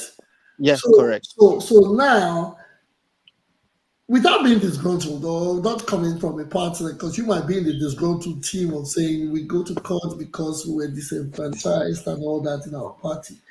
But with all these ages of 51, 54, 65, do you think they are too old to be in government? Or too old? Because you were a member of the Youth O'Clock movement. No, I don't think so. I really don't think they are too old. Neither of them, not even ASUE IGHODALO, to be very honest. The only reason why I was part of the Youth O'Clock movement because I saw that like the only force, that could chase Obaseki and his look-alike, as Tenebe would call them, out of Osadebe Avenue. So they said his look-alike. So that was the only reason I was, fighting for the Youth O'Clock. Not because I feel these people, their age make them incapacitated. No, not at all. I think they are very, very much capable. Especially Akpata. ASUE IGHODALO is also very bright as well. And not much is known about Modibelo. He doesn't talk much. People complain so much about Denko, but I believe he's way more worse. He doesn't even speak. I've never really heard him speak. So not much is being known about him apart from the fact that he's a billionaire. So for me, I really don't think we should, rule. I believe I've worked with the Youth O'Clock ideology, but I don't think you can't tell me somebody like ASUE is not capable because he's 65 years old. He's a very sharp person. But again, the one big distinction is that oftentimes people mental capacity and as well as their incidents over time don't really project in their genuine intentions towards the states at time or towards governance as time goes on. So you could have a very intelligent criminal or a very intelligent, nonchalant leader as the case might be. So I don't think age is a factor to really rule them out. ASUE Godaro is very intelligent. Akpata too is a very intelligent person. Well, we just hope that their intentions for the state is That's So right. Obaseki is not an intelligent person. Obaseki is absolutely intelligent, but what are his intentions? I don't think were good enough for the state. I don't think he was, in terms of leadership, I don't think he did well enough for the state. Or did he just play That's it. politics towards a different man? Because he beat him. So far, He has been the best politician, beating everybody else. yes, I would say that. He has been a great beater. I agree. You know why Obaseki is like that? I don't know if everybody here is Benin. He has this Benugade attitude. I'm not a Benin man. I need to understand what that is. Okay, like make we dance, finish, when they go house, not and the outcome of where we take dance, not. Junior, can I say something about Obaseki? No, Mr. Agu, welcome to the show. It's turn by turn. If you want to indicate on the right hand side of the chat, please indicate to let us know your opinion. And as you are coming to the house, questions are waiting for you. Your time will be next, so just please be patient. Okay, just like I was saying, the Obaseki idea of make we do and nothing go happen. So that really helps him towards achieving so many milestones because he really had not much to lose. I think that was the kind of ideology he had. They say a man that's already on the ground is not scared of falling. So I think that was where Obaseki was coming from. That made him very strong. There are people like that. They are not scared of nothing. They really have nothing to lose. Obaseki fought every single person in Edo State, from the traditionals to Captain Osa, to the Adamso Shomole, so almost every single prominent person. So I think he has always had that mindset of he has nothing to lose, and that really made him very successful. And that, from my opinion. Are there going to be tendencies that he might be fighting ASUE in a couple of months? No, I don't think he will. I think he's more intelligent than that. He knows who he's bringing on board. He can't control ASUE. Of course. Yeah, I don't think he will. The only thing I think Obaseki is looking for, being a technocrat, to be very honest, is for ASUE to just continue the legacy that he has started. And I'll tell you, Obaseki, in terms of governance, like in terms of would I call it governance now? In terms of bringing the dividends of democracy to the people, he has done well. He just Human development too. Yeah, good development. I say that all the time. Obaseki brought good, but the problem Obaseki had is just that he didn't harness everybody together, and that's what happened with people that come from corporate. And I think I blame Shaibu for that. For his own intention. Mr. Agu, please let so take part of his time because he's been time. I'm sorry. Because I need to put that because Shaibu is part of the. I think politically Shaibu misled Obaseki for his own. Yes. For his own gain. I agree with you because for his own gain. Obaseki himself was not a politician, and Shaibu made him also fight too many people. Don't forget what Shaibu was playing a very smart game at the beginning. Mm-hmm. When Obaseki was having issue with the traditional stool of Benin, Shaibu will still go to the Benin palace. I just don't want to be too specific here. And still need and say, "I'm your son, sir." Even when he knew his boss was fighting. So I think he had this all planned out. He thought Obaseki would probably support him to become the governor, and he was trying not to offend the Beninese. Now I can tell you categorically, I'm just wondering what will stop Obaseki and ASUE Godaro from coming back to Sadebe Avenue. I'm really thinking about it. Except the presidency, and Obaseki is too intelligent for that. You can't really stop Obaseki. Really, you can't. Okay. Can I say something, Junior? Thank you, Mr. Konglo. I always want you to keep. I always want you to keep giving me your points. I'll come back to you. Let's go to the next person on the list. There's a list. I know, Mr. Agu, you are eagerly waiting, but there's a list. We have another political juggernaut. That is Mr. Flynn Tupo. My brother. My brother, my friend. Are you there with us, Mr. Tupo? My brother, my friend. Are you there, Mr. Tupo? Please, we need you in the studio. Yes. Yeah, I'm here. Oh, good. I appreciate that. Yes. The topic is still on the Edo politics. Edo political primary primaries, no political party primaries, the APC, the PDP, the LP, which have been televised. We want you to give us your contribution towards what we have seen in the last couple of days or hours. You can start with the APC. Please give us your opinion from. You can start with the APC. All right. Happy to be here. Good afternoon, Good everyone. afternoon, Chairman. The primaries have we successfully have 5 candidates in 3 political parties. So we are happy. We are happy that democracy is making progress. But there's a little observation, to everybody talk. I see the excitement in some people. I see that majority of the discussions have tried to swing the general election in favor of PDP. Well, not bad with the calculations. But let me just first make one of the speakers here said that a PDP won the whole house without Labour having a seat. I don't like people who don't fact check, who just come maybe because they watch social media, they just conclude. LP actually won 2 seats, Ego and Oredo West. The Ego was there was a rerun. I don't want to say it was stolen from them, but they forcefully took it from there. It was 3 seats actually, Oredo East, Oredo West, and Ego.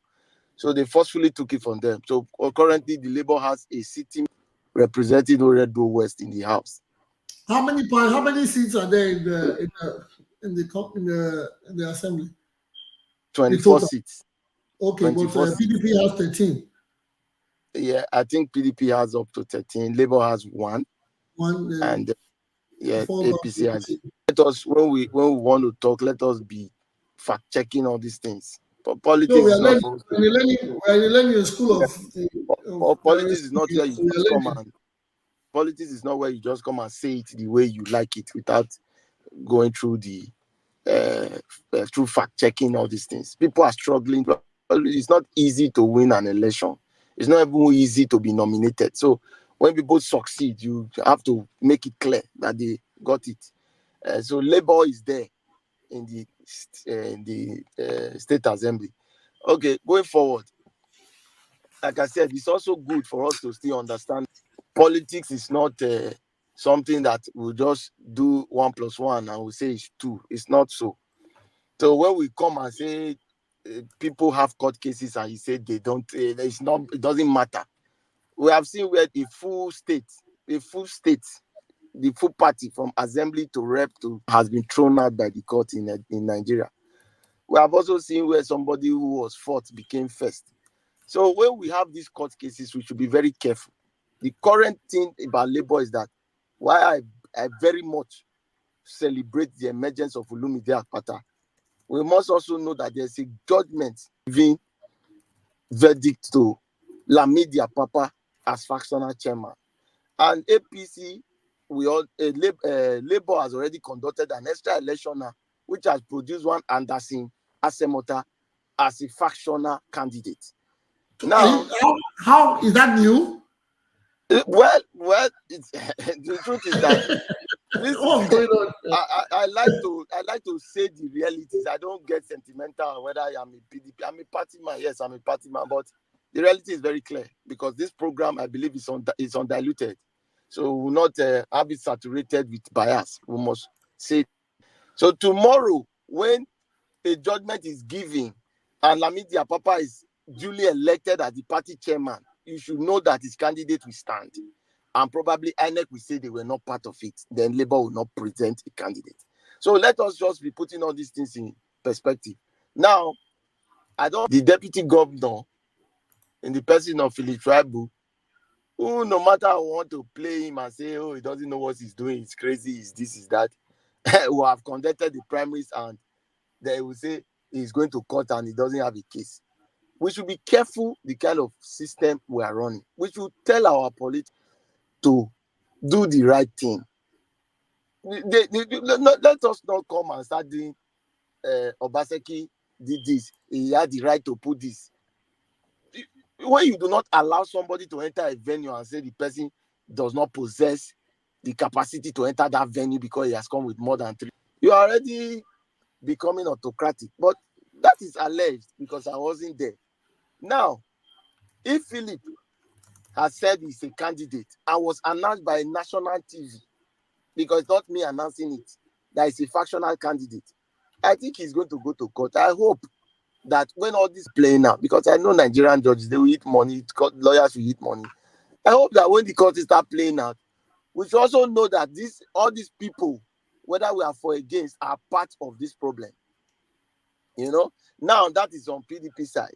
On APC side, it's unfortunate that APC announced 2 days ago and successfully announced another one yes, this morning. All these things that are happening, I will not say I want to blame my candidate or my person, because I actually didn't mind then it's because of his age. But I will say the party did not manage themselves well. And if such people have been given the mantle of leadership to run a state, I don't think any of them qualify to take us to wherever we are supposed to be.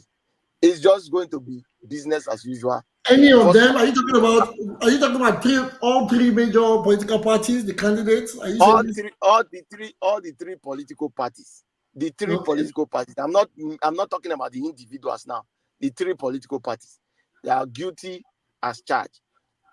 The fact remains that APC has conducted this and have shot themselves in the foot. Shooting themselves in the foot in the sense that the kind of division they have created, because for you to announce one and then announce another one, you have put a split in the party already. You have created enmity. You understand? Which it will be difficult. That's why one speaker said maybe APC will work against themselves. It's not going to work against themselves. APC will not work for themselves. That is it. It's not going to work against them. Like say they want to go and work for the other party. Everybody will work for his or herself on their own basis of interest. That is how it is.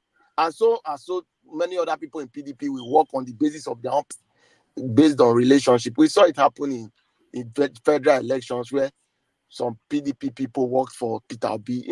Everybody now had to choose because the platform has failed them. Now, the three political platform has failed everybody. It is very clear.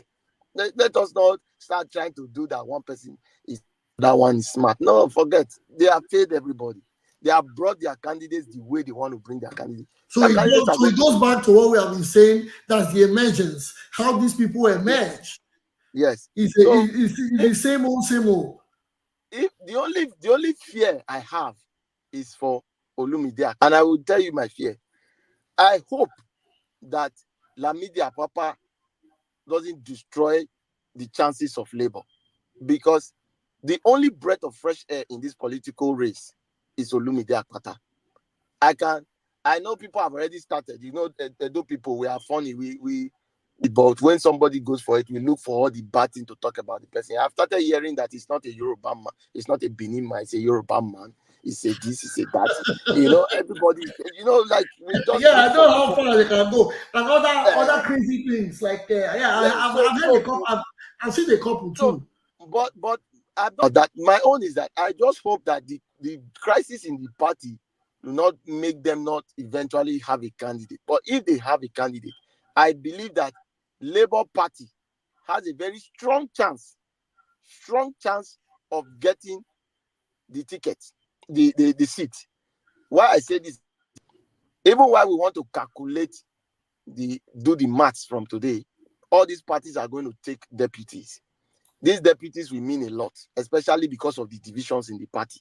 It is not. We have clearly seen now that this is not leadership coming together to make a decision. It is just power blocks to which side they are on.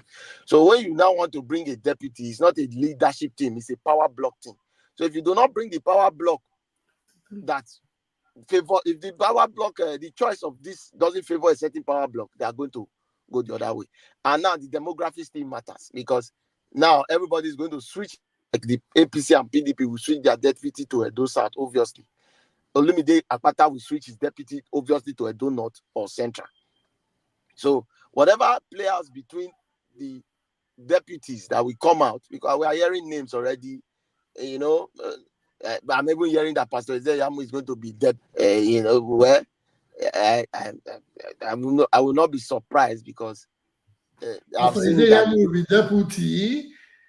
Well, we are hearing different things. So, but I will not be surprised because I've seen that we have seen old people take commissioner because they just became, you know, at a point in time, even after serving as a minister, they end up being a commissioner after 20 years. So I've seen this happen. Yeah, So, that's crazy. Yeah, it's not news. So what I think about it is that Edo people need to because what has been successful here is that 3 things have been achieved: the level playing field for CV, level playing field for competence and capacity, and the level playing field for wealth. You understand? So what I think here now is that Edo people should now interrogate these 3 candidates. For me, I don't think they need to go far because the antecedents of 2 are already in the 4. There's only one, I believe, is a breath of fresh air, and I believe that one doesn't possess a godfather at this moment, or I'm not aware of. So if we have somebody like that, I believe the state will have a better chance to harness his wealth. But if I want to go by the words of Timi, if I want to borrow it from a platform where it say high falutin promises, I don't want to deceive myself and lie to myself that somebody who has been in God years is now magically going to come now and change the door to something. Yeah, the party government is continuing. People have worked. People are going to work. But I think Olumide Akpata has a chance. The way the demography is, there are going to be young men who believed in ASUE IGHODALO, who understood that, oh yeah, we wanted somebody who is very educated, who is enlightened, but now have an Akpata who is also enlightened and is accessible. Mr. Paulo not enlightened. Who is that? Mr. Paulo, is he not enlightened? It's one of your candidates here said, one of the speakers here said that he had never heard him speak. So have you heard him speak? No, have you heard? He's a sitting senator, but have you heard him speak? Well, I like to know. I like this. In the current Senate, has nothing to do with. Have you ever heard him speak? That's what I want to answer. In the current Senate of this very day, this present time, we have heard Oshomole interrogate the Minister of Trade and Investment. We have heard Oshomole interrogate Cardoso when he told him that a man who ran cannot run the Nigerian economy. We have heard him interrogate the EFCC boss. We have heard him interrogate so many other people. However, I wasn't even aware that Akpako Miza was a member of that Senate. I knew that somebody was. I know his name was Akpako Miza, but I didn't even know that attend the plenary. I just felt maybe they just did it and he was away. So, but no problem. He has won the ticket. He will be given his time. He will come on TV to speak to the people. He should be intelligent because if the other candidate was accused of not being in this contest, I don't know whether when you own a bank means you are intelligent. I don't understand how we balance intelligence right now. Nobody has said anything about the other candidate not being intelligent. We are always saying we have not heard these people speak. You see, that's why I said that there are 3 things that have been successfully captured. CV, everybody now possesses a CV. Everybody. No, Mr. Paulo has no CV from what I see. I've not seen his CV. I don't know if he's a doctor, if he's an engineer, or if it's anything. I happen to see a link now that has his name, Paulo Monday, the profile of the senator. Welcome. It's a one-page. It's a one-page CV that says everything about where he was born and from the South region. That is no damn. No. See, I know Monday Upevolu is educated. Well, People I are think worried, I have what school did he attend? You know someone is educated. What school did he attend? Where and when? where We I only know can that tell he you that. has. People say he's a billionaire. That's all they say. But what is Yes, that? I can Being a tell you. I billionaire can tell is you not this. a I can tell you city. this. Okay, Moderator, I can tell you this. The go truth ahead. about it is that because we can see the okay, Olumide Akpata is a lawyer and he was former NBA chairman. It doesn't rule out the fact that because the other man is not a career person, means he didn't go to school or he didn't everybody you can be a businessman This and is have my your own point. This is my point. You are a Nigerian senator. At least a Nigerian senator, you should have people don't have to wait for you to speak for them. You are saying something like we have never heard him speak in the house. Good. Not everybody might want to speak in the house. So people are better in action than speaking. But when we want to sit for a senator that comes from it, we're not talking about Zamfara. I'm not talking down on any state. States have levels. If we are talking about a state like Edo that can provide an Akpata and can provide an ASUE, then if this guy cannot meet that level, he should just continue because now these things make people put eyes on them. No, see, He's a senator the truth without is, an information. Come on. Come the truth on. is this. The truth is this. The truth is this. Definitely, like I said, he will be called upon to speak and he will be able to defend himself. To the I media. know The him. media is not. Yes. What the issue here is this. I don't know Okpebolo. I know Olumide Akpata. I know him as a friend. I know him as an elder brother. I know him when we were young. I know his family. I know the family as at then. So, but I don't know him. I don't know where he lives. Maybe now that he has emerged, I might interrogate his file and try to ask about him. For ASUE, I know him because yes, he has always been with Obaseki, and they've been able to put out his because the governor was actually he was able to put out everything for us to see. Yes, but what I'm still saying is that whether you are a career person or a businessman, it doesn't determine your educational level. No, it You doesn't. understand? You can be very educated and be a businessman. It doesn't. So it needs Don't to give be. the asking to govern to be a great leader. Yes, I know. All that we know. Yeah, you need to.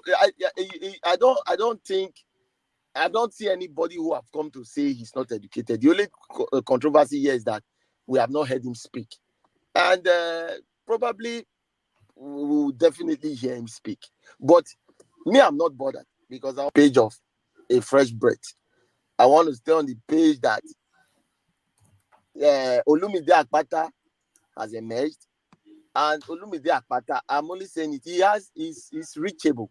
He has the same pedigree that ASUE has, but the plus that he has is that those same young elites in Benin, I said nobody who is an uneducated will not rule them, have relationship with him more than the ASUE they were supporting. So now it's going to give. They are not going to look. Let me use an example. Let me call a friend of mine.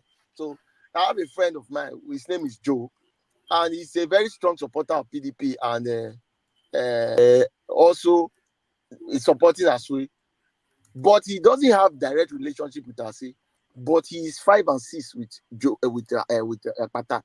So I want to see where his stand will be, because now you will not tell me that ASUE is more educated. That is out of it. Except we go with the card that the Akpata is a Yoruba man. So that's why I'm happy about it. I'm happy that the race is like this. I'm very, very excited. I knew I wanted a young person. That is it. I have my belief and ideas why I wanted a young person. Unfortunately, one young person in the race. However, the old order has decided that it's not time that they will be retired, so they want to remain. So all well and good. We will stay here. We will be with them. There's a saying that when the captive are finally found comfort in his captor, to be very okay. So now that we have accepted that our leaders are good captors, let us remain there. Let us enjoy it. Let us wait for 3 years, and then let us see if Edo is better for it. Because my own now is we have to make Edo great again. That many people are concerned that they will need to go back to Benin one time. They are tired of. Let us hope that all these things, all these time promises, as Timi Obaseki mentioned in one platform, maybe we can actually see it come to fruition. Yeah, but anyhow, I think it is too early now. I will say thank you for your yes, contribution. Even though you're not sounding the vibrant. No. There's nothing to be vibrant about. We have defeated ourselves successfully with 6 candidates. Yes, there'll be a time. One of the topics. The issue is, in the final analysis, it's too early to judge the 3-horse race right now. Let us see the deputy, then we will know how the demography plays out. Whenever it is, deputies change. Some governors have changed their deputies in 4 years. Deputies can change. But in this case, the main actors here are the candidates. But in this case, the deputies are very important. I know why. Deputies are important because if they try to use it to balance the deputy. Let me tell you why it's important. Why the deputies are important. Because we use zoning formula. So when you zone, you actually are trying to say we are giving you. So you now need to bring a deputy to balance it, because the demography states that the Edo Central has a very minute. It is now important for you to buckle it up with a very strong deputy that can muscle it. We know what Tinubu did with the emergence of what they call it, Shetima. So so it's important. So that's my own for now. I'm happy for Edo. I'm happy for the candidate. Congratulations to the 6 of them or the 5 of them. Whoever finally wins, we'll support him, and we hope that Edo becomes what we want it to be. Thank you. Thank you very much. Thank you very much, Mr. Flynn. You have come and you said in your word, you said we have been defeated. Yeah, that means the youth have been defeated. If that's what I believe you are saying, because on this general elections, there's no one under 50, as you have you have always wanted a candidate under 50 that you would support. That regardless of the party, if any of these political parties bring out a flag bearer for less than 50, that you would support. This question, I know you have your go, but if the YNPP presents a candidate that is less than 50, would you support him, having to know that his credentials are not so large, but they are fair enough? Would you support him? Well, the truth is that there's an SDP candidate now that I'm looking at. I will forward this video to you. SDP candidate? Yeah, SDP. I know he's not that powerful, but his structure is not that powerful. But my conscience will be very clear if I don't go by party. But as it stands, I'm still a party man. But let me see how it plays out. Let me hope. Anyways, I've not really seen anybody younger, so I'm still. How old is he? If you can, I know before you bring his information. That's why I've not been able to mention his name. I will forward it, or maybe in the next. Okay, I will put it on the chat. Don't put it on the chat so I can check. I've not been able to get his exact age right now, but he's doing well. He's young, he's vibrant, he's intelligent. But as it stands now, I'm still an APC man. The 3 parties have produced our captors, so I remain a captive. You make me laugh. Now they're producing our captors. Okay. Thank you for answering my question. We are done with the Edo primaries because I believe everybody has made a statement. Mr. Diallo says he's not available to speak right now, wherever. I think maybe he's in a busy location, so he cannot contribute at this point in time. The next on my topic, and it's going to be brief, it is the social media. social media has come into our lives and is a huge part of our lives because we use it every day. This is the social media is why we can have people from around the world in one place talking about a certain area that we probably have not been in weeks. Social media is a gift and it's also a curse. But now, sometimes the reason I'm bringing the social media into this topic is because of how things have gone in the past days. You have social or you have media houses passing information to you that is shocking. I woke up to getting the information about Mr. Dennis being the APC candidate for the next elections. This was spread all over the social media, and people took to celebrations. All of a sudden, there was this huge change. Now, the PDP had the deputy governor on social media, because that is where we get our information from, having these people we call credible sources, had the deputy governor published that he has emerged as the PDP candidate. That was the first thing we saw when we woke up our time, and it was intriguing. Again, we have seen from Akpata, Barrister Akpata emerging, on social media, and now we are hearing there's a new candidate that the social media. How do we have these things corrected? Because is it a misleading one? How does it work? How do we have it controlled? Is it are things better the way they were?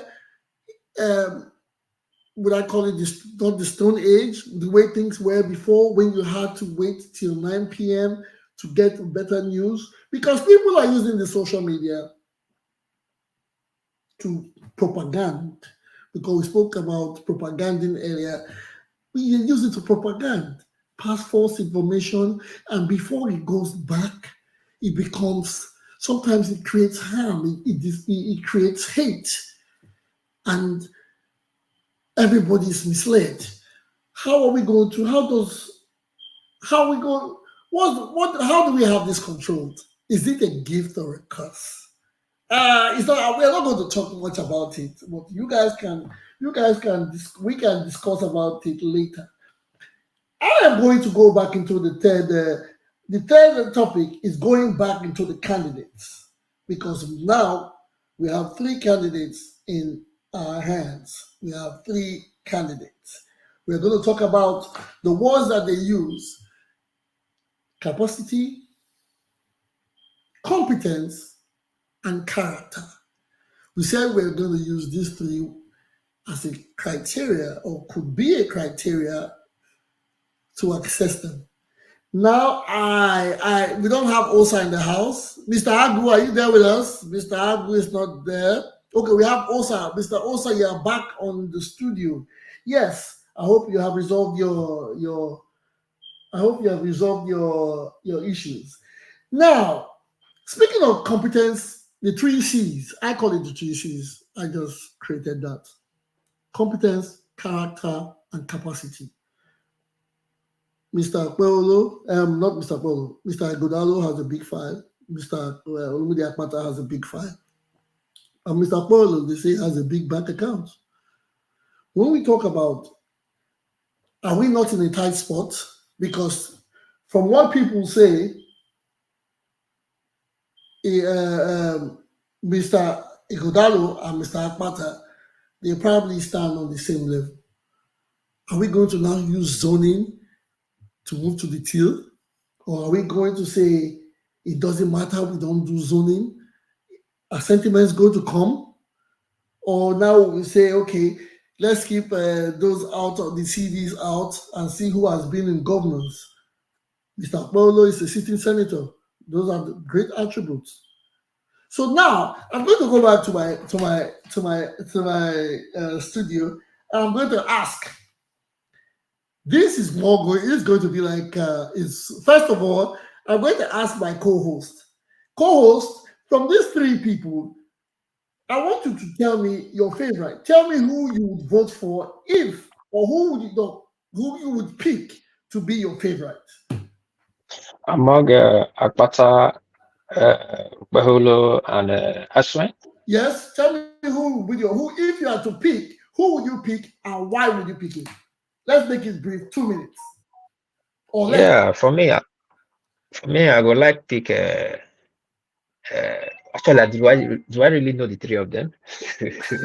Well, from the little you know, because we all don't know much, not everybody, but who, from the little you know, how would it go?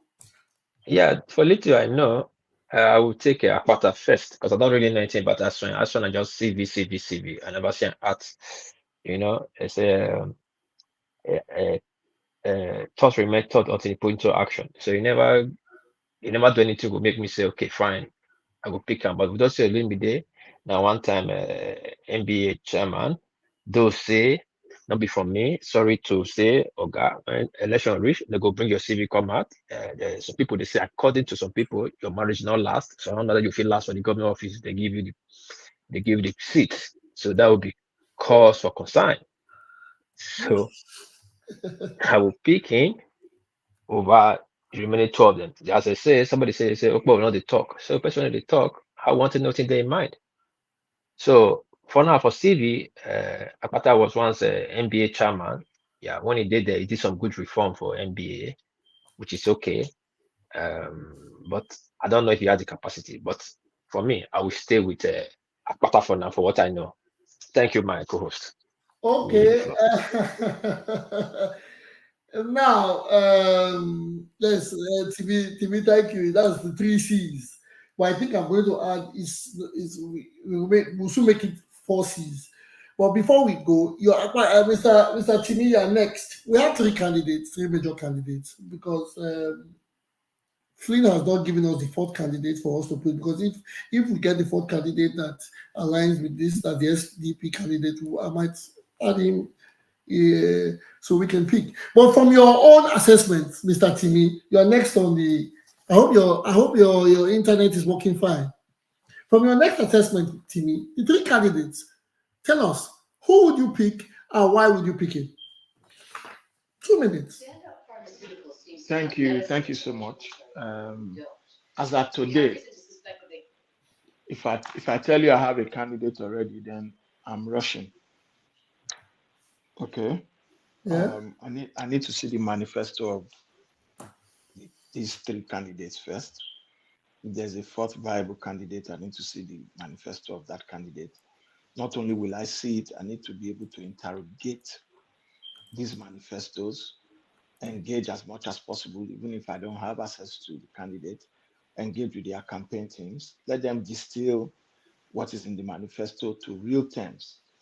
Let's be practical about the solutions. Let's talk about the issues that are at hand. And if there's anything they've missed out, then I can point it out to them that from my own research, and then have them give me their own solution to those issues.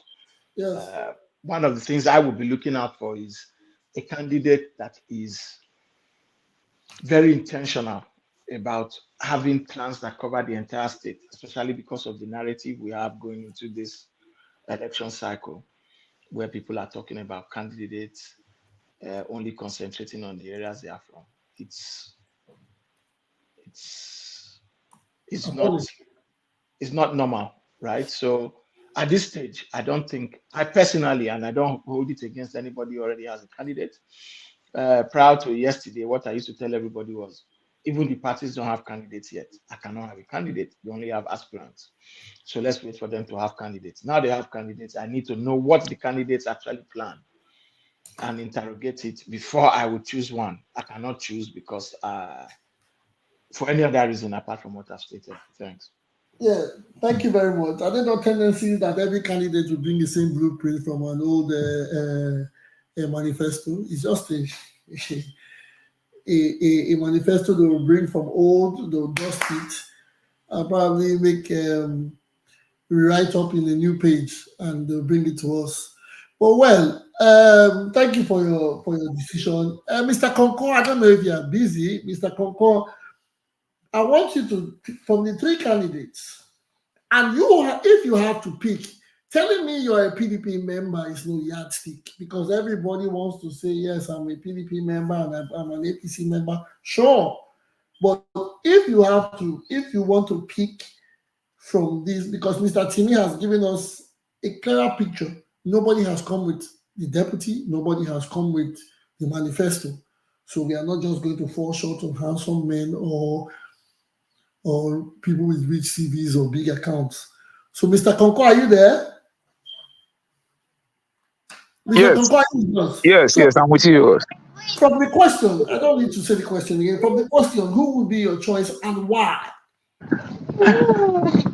As it stands right now, between somebody said something about that SDP. Yeah, I listened to that SDP guy, man. The guy spoke really great, but I've also forgotten his name anyway. But both of the three people right now, I'll go with ASUE. I'll go with him. I'm still waiting for. I'm still waiting for. Oh, sorry guys for the noise. I just came to pick up the kids from the bus stop. I'm still waiting for their manifesto. But I think even though I have a family relation with the Labour guy, but all still the same, I think PDP. I don't want us to waste our vote. That's just the honest truth. We shouldn't waste our vote. I think PDP, if everything goes well, ASUE will still be the guy to take the office. Okay, thank you very much. From what I gathered, from a little information, the SDP candidate is Osarere Derek Izodome. He's an engineer, from what I see, but there's no clear profile. I will still do more research on him. I think his date of birth states 1976. That is not a bad one. That makes him April. In April, he'll be 49. Or moderator. Yeah. What I just wanted to add to what I said before is what I wanted to add to what I said before. The honest truth is that we all know that SDP, Labour, and YPP, all these people, they are going to bring their candidate out for sure. But the truth is that for us that will be able to go to Benin and vote on September, and for us that are not able to go, that are able to influence our relative, our brothers, our sister, the truth is that we shouldn't waste our vote. That's just the honest truth. We know it's still going to be between APC, PDP, and maybe a little bit of Labour, But the honest fact is that the ball is still going to be between APC and PDP. As simple as that. What if we start a revolution and say we want a young man who is as vibrant as those others? But nobody is ready to die for Nigeria or Edo State. It's not about dying. It's by changing the narrative of the people. Good. We have these big parties and these big guys who we have been giving our time. We've given them over 40 years of our time. These people are being cycled every time, and we are getting the same. We cannot continue to do the same thing to get a different result. It starts with a joke. When they bring out these same people fighting to have a seat in power, we could just say no. Someone can just start it and say no. We have an SDP candidate who has never gone through a political godfather or process or whatever, and he will fall into place. For instance, the House of Rep member for Oredo, I think Oredo, right? His name is Dante Yasel Yamu. Yeah, Dante. Dante is in the House of Representatives today because a lot of people got tired of the regular big boys. The person Dante defeated to emerge that the seat were people that have held positions in big political parties. No, moderator, that start is just the same thing that happened in Ovia. You know, most of those guys that won in under the Labour Party was just because people really wanted a Labour Party or a new person, not because the people really know these people. No, we don't know the people. Nigerians want something new. Take it or leave it. Nigerians want something new. So it's just sometimes they need to be fed the idea. That is what Peter Obi did. He came. Peter Obi was not far from them, the previous elites or the other elites. He just took the little step, walked into a quiet place, and told them what they wanted to hear, something different. If they said they were going to buy cars, so Peter Obi will say, no, I'm not going to buy a car. We are going to walk because I cannot be in a car while the people are walking. That's just the ideology. So if we can have all these juggernauts, big fires, these people, they have all these big fires and we are still the same way we have been. Nothing has changed. These are not the only men with big fires from Edo State. Why can't we just go for somebody that is not connected to the Oshomoles or connected to the Obasekis or connected to the Peter Obis and see a man in SDP that is 40, less than 50 and he has a good schedule or study and see that he's somebody we can rely on. I'm just saying, not trying to push people around. That could work. Well, on to the next one. Thank you, Mr. Konkon, for your information. Let's go to Mr. Uyi Okawa. I don't know, Mr. Uyi Okawa, are you available for us?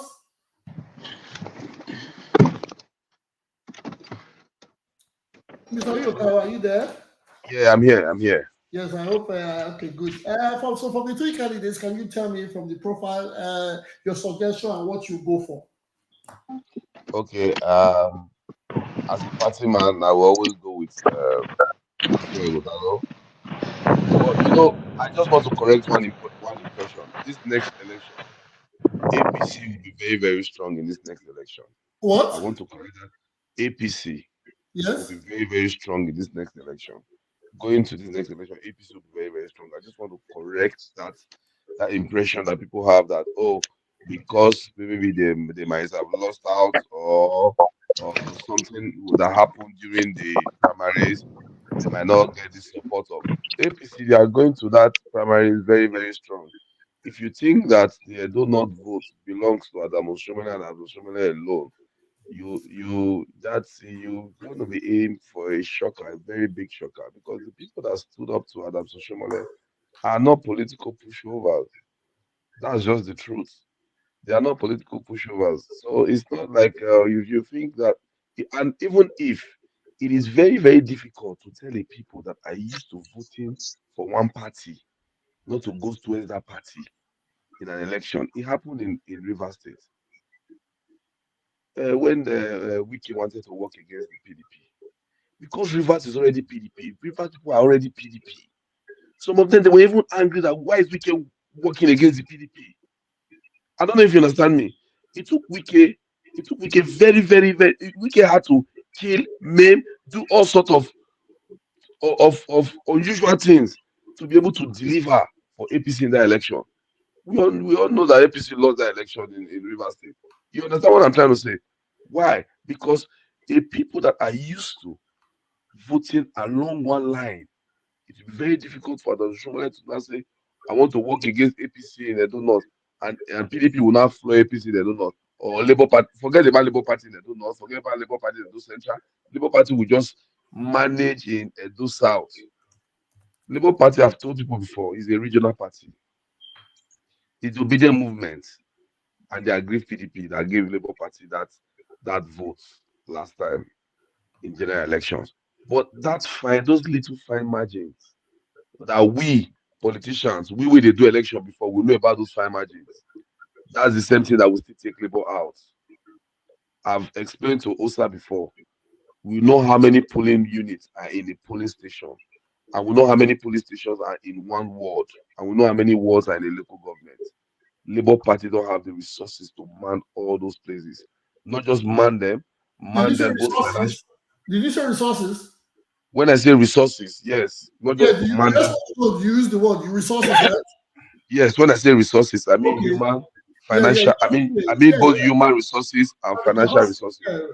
okay, capacity, yeah. We have done election before. These elections, the returning officers of these elections are party card carrying members of political parties. I've been a returning officer before when I was PDP, so I know what I'm talking about. There are these little fine margins that will make Labour Party not even go far. As my friend, my brother said, Tukpo, he said Labour won in a go. But what happened? PDP was declared in a go. Those are the little fine margins we're talking about. And if you want to pretend that those things are not in existence, that means you are not you are, that means you are when they say someone is deluded, that's what it becomes. If you want to pretend that these things are not in existence, we are not in the United States of America, we are not in the United Kingdom, we are in Nigeria. You need to be prepared to do it the Nigeria way, because you cannot keep doing it the American way and now now expect to win in Nigeria. It will not happen. I've told people before. Last election, I asked support for Peter Obi, but I said he cannot win. They said, oh, he will win. I said, who won't carry result come out from Cocoa, from those creek? Who won't carry result come out when they say the Labour Party win that election? He cannot. He will win, yes, but we did declare him during coalition. We did declare him. We didn't get the vote. With the returning officer bring that result that says Labour Party won. When I was returning officer during Oshomole's first election, I did I went awo. I didn't bring back that. I didn't bring back that result. How can I bring the result that says that AC won when I'm a PDP man? And as a returning officer, I'll bring that result. No, you are joking. It can't happen. If not that the Lucky Gbenedion was supporting Oshomole, they now use state power to smoke me out. If not for that, it would have been easy road for PDP.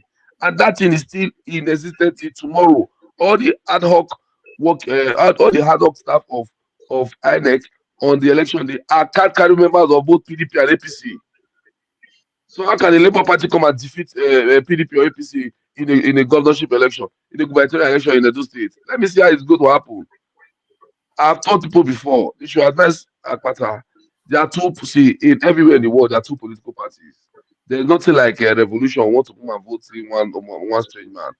Go to that political party and change that political party and fight it out. You see what these people are doing in APC now? What the people are doing in APC now is that it's going to be very difficult in APC going forward in APC Edo states not to align and realign before you bring out the candidate, because they've seen the power of coming together to fight whoever wants to impose anything on them without proper negotiation. You understand what I'm trying to say? So at the end of the day, I still go with PDP because I'm a party man, but I think APC will be very, very strong going into next election. Okay.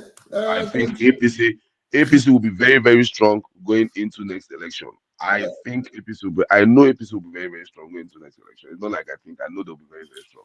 Okay, thank you very much, Mr. Next on the list is Mr. Janice, but I think he's still busy in the spot. Mr. Congo, are you with us? Hello, sorry, I'm with you. Yeah, sorry. Yes, I hope you're not busy. Yes, I said, what is your take? Who would you, the way things are going now, who would you go? Who would be your favorite in all candidates? Honestly, for myself, I would really have gone with Akpata because of his portfolio, if you ask me personally. But with the way things are now, I know definitely he doesn't like. A lot of persons might not really agree to my perspective. Sorry. So for me personally, like I think I would, if I have that much voting right, I would throw more weight to ASUE IGHODALO personally, if you ask me. he has the capacity, he has, he has the portfolio, he has the antecedents in terms of, where his background and where he's coming from. I just pray and hope his intention is good for our states, and especially from, I might sound like a bit of a bigot right now, especially for my traditional stool. That is very, very precious to me. I think to an extent Obaseki has tried undermining that to a very large extent. So I just hope and I pray his intention is good for the states in general, and as well respecting our traditional institutions that we have in, Edo South precisely. Okay. Thank you very much. I like how you dissect things and how you give it to us. Back to Mr. Tupo. Mr. Flynn, are you with us? Who is your favorite? Is it Hello? yes? Can you hear me? Yes, we can hear you loud and clear. Please tell us, who is your Yes. favorite? Who would you, if you're on ground, who would you vote for, and what is the reason why you would vote for that person? Well, my favorite candidate. In the three of them, ASUE IGHODALO, Monday Okpolo, and Olumide Akpata. My favorite candidate is actually my party candidate, Monday Okpolo. Okay. Yeah, but there's one thing I want to say concerning what one of the speakers said. He said a Labour Party who is going to bring the result from Oronigbe, or who is going to bring the result from again Bode. The truth is that who brought the result when Ned won the election? Who brought the result when Dante won the election? My brother, and I know people are very resolute people. When they have made their statement, they have made it very clear. If they say they want to go for anybody, they will go for the person. So I don't think we should deceive ourselves by saying Labour doesn't have structure. Peter Obi, the demography of Peter Obi, we know that one is a very different ballgame. This is governorship. Governorship Top to election. bottom. It was top to bottom. When Yeah. they voted in that general election, it was top to bottom. It was Peter Obi they voted for. Nobody knew the candidate they voted for there now. Wait now, hold on.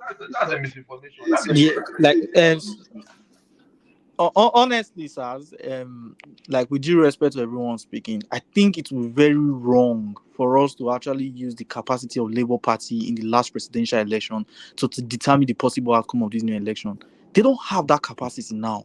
Is it that when That I'm was talking, that was a to move. just argue my own? It's my opinion. What is going on? I don't mean to attack you personally, but I feel like that the presidential election era was a movement. It wasn't about the Labour. A lot of people didn't even know who they voted for. It happened in Lagos.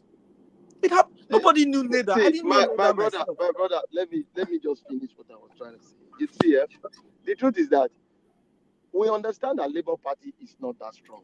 We understand the structure, but we should still know that when AC took over Benin, as like what Mr. Oyi was trying to say, he required the governor to, the governor himself, who was the sitting governor, could not even finalize what he started because there was a federal mind. Now, we must understand that in the presidential election, the president decides who the INEC chairman will announce. In the state election, the governor doesn't decide who the INEC chairman will announce. He doesn't have that right. He can do up and down. He can kick the wall and kick down. If the president is against it, he can't do anything. So let us not mix the two. You know, when we say capacity, if the people in Edo are resolute, Akpata is a very senior lawyer. He's not a today Smith. He's not somebody that you say him on his own capacity cannot move mountains. He can do what he did to win the Labour Party primaries. He defeated some serious politicians there. So it's not as if he's just one weak. That is to tell you, that is to show you how weak Labour is in Edo State. I'm telling you. No. Akpata cannot even come. He cannot come fifth in PDP or APC. If you say that. how weak, He doesn't even stand a chance in PDP or APC. You know that. If you say how weak the party is, that means you will tell me that Monday Okpolo winning the APC ticket means Monday Okpolo winning is very powerful. No, it's not Modokpewolo that won. It's not Modokpewolo that won that ticket. We know the people that won that ticket. So why do you not say it's only Akpata that just won? We just try to just. It's Akpata that won it. It's Akpata that we know. My brother. You are in UK. You are knowing what happened in Benin. My brother. Let me give you an example. Their national chairman was dragged on the floor which day here. There is an Edo man who was dragged on the floor. Which day? Yeah. Have you heard that So, happen to national chairman of PDP or national chairman of APC? my brother, they remove The national serious chairman parties. every day. Brother, The see, secondus was almost you dragged on the said floor. something about Let us, presidential let election you said something about the gubernatorial election that the governor cannot determine who they announce. Let me tell you something about the gubernatorial election. Where they change the result from. They change the no, result no, no, no, no. Oh, yeah, I will from not word accept. collection. I've been listening These to you results talk are about these all this results they time. change this result from Elections have word changed. collection. Elections have changed. True, trust They me. don't have the I've been elections have not listening to you. changed. Is Oh it the boy, same word oh collection? They don't have the boy. capacity to monitor those collections. I'm telling you, they have Okay, only No, two fine margins. gentlemen, let's go one before the other. Yes, No problem, no problem. it's actually to pose turn I'm to. sorry, Tukbo, I'm sorry. I'm sorry Yeah, for crashing you. I actually allowed it to so we can have balance of knowledge. I'm not trying I'm to. sorry, Tukbo. Yeah, I'm sorry for crashing you. Yeah, sorry. no, it's okay. It's okay, eh, but to enlighten us from and okay, okay. Mr. Okao, you will come in after him and Congo. You come, guys. You You guys know, come. the truth about it is this: we feel that elections don't evolve. Nigerian elections have evolved. If it was a situation of 1999 or 2003, Obi will not even win, will not even have a result to even present in the first place. So the elections have evolved. People are able to monitor. You can't. Obi could have not even won Lagos, whether they know him or they don't know him. If it was 2003, they will write the result 1.4 million to 320,000. Nothing will come out. No video will show evidence. Not so. It is a different ballgame. I understand that. Yes, there need to be a certain structure. There's a whole lot of time for Labour to build it. You know, they already have senators, they already have rep members, they already have assembly members, they already have some serious politicians who have decamped to that party. So the people are going to work to protect it. And you think a person like Sergio Sogun, who has moved to Labour Party, will not try to use his influence to get results from his local government? You know, people are going, like I said, it is too even early to judge what will happen. People will align and realign. All this trying to just say because this candidate just emerged, he has won the election. No, he has not won the election. But like I'm very clear of, state government election, it's not announced. It's not the determination of the state government to announce it. It is the determination of the national INEC chairman. And wherever he blows the trumpet, if the result is favoring the opposition, he will announce it. It's very clear. The governor cannot do anything. Whether we know, yes, they used to go and put gun in people's head at Afghan time. They put the. But if Olumide Akpata, who has already understood the trajectory of Nigerian politics, can put his house in order, definitely he will be able to do what he needs to do. The only place I think Olumide will have problem is in the central. But in the north, if he plays his card well, he can get people there because the central is now possessing two candidates, two powerhouse. So it will be difficult for him to get 20% from there. But say you want to judge it on the premise that the Labour Party doesn't have a structure to win an election in Edo State. If local Labour Party gets 80% in Edo South, they have won the election. Igweben, the highest number of votes that have come out of Igweben, which is a local government in Edo Central, is 17,000. 17,000 is not up to Ward 2. Ward 2 brings 52,000. So only Ward 2 will cancel out 3 local governments in Edo Central. So let us not be missing all these things and just be judging. You only just need to make your 25% across the borders. If you get your 80% in Edo South, you have won the election. So let's not. Okay. Please, moderator, observation. So can I reply? Who is this, please? The first observation is from Kokon, then the reply is from First Uyi. observation is from Mr. Konkon. Yes, Mr. Konkon, can give us your observation, but Mr. Uyi is waiting to respond because Mr. Uyi had a he's going like responding. He was responding to Mr. Flynn. So, Mr. Konkon, yes, your observation. Yeah, my observation is a question to Mr. Finn, actually. Yeah, I wanted to ask, sometimes we calculate percentage based on the amount of people that turn out to vote. You understand? And I want to ask, now that the ASAM people are aware that it is their person that is coming out now, what if they come out in a mass and vote for their person, what do you think is going to happen then? Okay. Yes, that is not the matter. But he is trying to say that if the Esan people come out in mass and the Edo South people come out in mass to support. Moderator, let me answer. No, because he made an example of War 2. That's why I'm asked. That's why I have to ask that question. Let me answer you. The truth is this. You said, I understand that you said because it's the turn of the Esan people, they are going to come out in mass. You need to understand that even in the War 2, there is a lot of Esan people there. I'm not going to say they don't have the vote. What I'm saying here clearly, in the Esan Central, whether they come out in mass or they don't come out in mass, in that Esan Central, the highest number of votes that will come out in Igwebe, if they don't add to it, is still going to be 17,240. So I'm not mising words. It's because in Igwebe, they write their results. They make sure they use the full number of voters registered to write the results. That is what I'm very much conversant with that. In Esan Northeast, they might have the numbers there. Esan Central, yes, they do have the numbers. How many numbers? Maybe you're talking about 26,000. So you need to know that people, the Esan Central people are already exposed. They are widely traveled. It's not as if they are just sitting in the village. They are not sitting in the village. How many people really live in all those local cranes? You understand? So definitely, what I'm trying to say, I'm not saying they don't have the people in this in those South, but the candidate they want to vote for, who is the candidate they want to vote? Is it ASUE or Pebolo? So they are going to share that vote. But if Akpata is going to get his votes, he's not going to be sharing it with anybody. He's going to be getting clear votes from the people who believe in him. It's not about Edo North. You see, the sentiment of Edo Central is just playing out now because it is primaries. When the general election really comes, when everybody has aligned and realigned, when everybody is now seeing that dollar is now 1,272 naira, then everybody is realizing that they are accusing bankers of stealing this money. You will understand that the game has changed. Let everybody stay on this page. Let us monitor Edo. Let us hope that the 6 aspirants who have emerged, when they finish their second primaries in court, we will officially know who is the candidate. Then we will support them. It's very simple. Before we go, Mr. Uyi, thank you for responding to Mr. Konko. Before you go, Mr. Uyi, I just got a report that is breaking that Lami Diapapa faction of Labour submit names of Edo governorship and deputy candidates to INEC.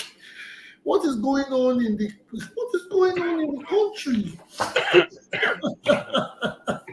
Every day there's something when you think there's a better when you think there's a please say that again. He did what? What name did he submit? Say that again.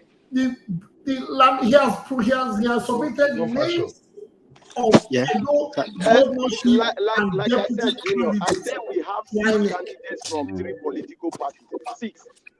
6 candidates from 3 political parties, including the APC. Yeah, of Labour, including the APC.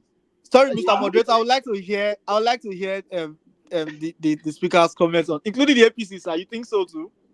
What are you talking about? Are you recording me? No, I'm not recording. I just want to hear your perspective and the angle where you are reasoning from. It's interesting. What is interesting? It is obvious that candidates are flying around everywhere. Everybody. Wait, sorry, if Barrister Semota, I know a certain Barrister Semota. Okay. Well, is it the war of the barristers? Because I think that if you're not a barrister, you cannot. Both the governorship candidate and the deputy are. That's now they have brought 2 lawyers. So let us go to court. I know that's the politics. And I can also confirm to you that more APC aspirants are going to court for fact. You guys are still ready. Why you guys want these monies that you use for litigation? If they eventually win or they don't win, who is going to bear the losses? Then we should start making the system very transparent for people to believe in the system. System can be transparent, but individuals control the system. You can't have a boss to say the boss is not moving well. Someone has to drive the boss. Why? My only pain here is that I think the wrong people are handling the affairs of our institution. When I mean the wrong people are the wrong people. When we try to indulge in politics, we indulge because we want the best on paper, on best on brain power, best on in communication, etc., etc. We hope these people can get to those capacity where they can handle and understand how things can go. That's the simplest things, like even getting a passport, an international passport, where you don't have to go wait for hours. I'm just using that as a yardstick or as an example. But what's going on?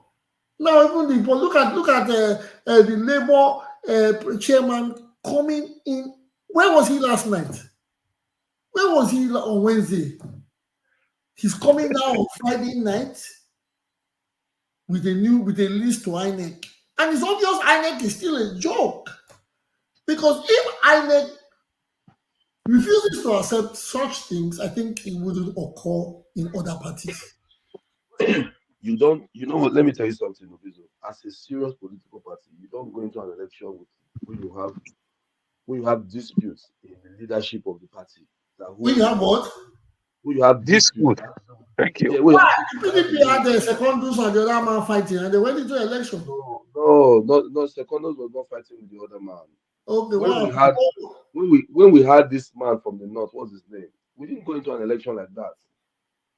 I don't know if you understand me. You cannot go into an election because you don't even know which party is going to be declared as the authentic party in the Supreme Court. These people know the law and they know the court. You understand? So each faction, if the case is in court, each faction can hold their primaries. They have the right to hold their primaries.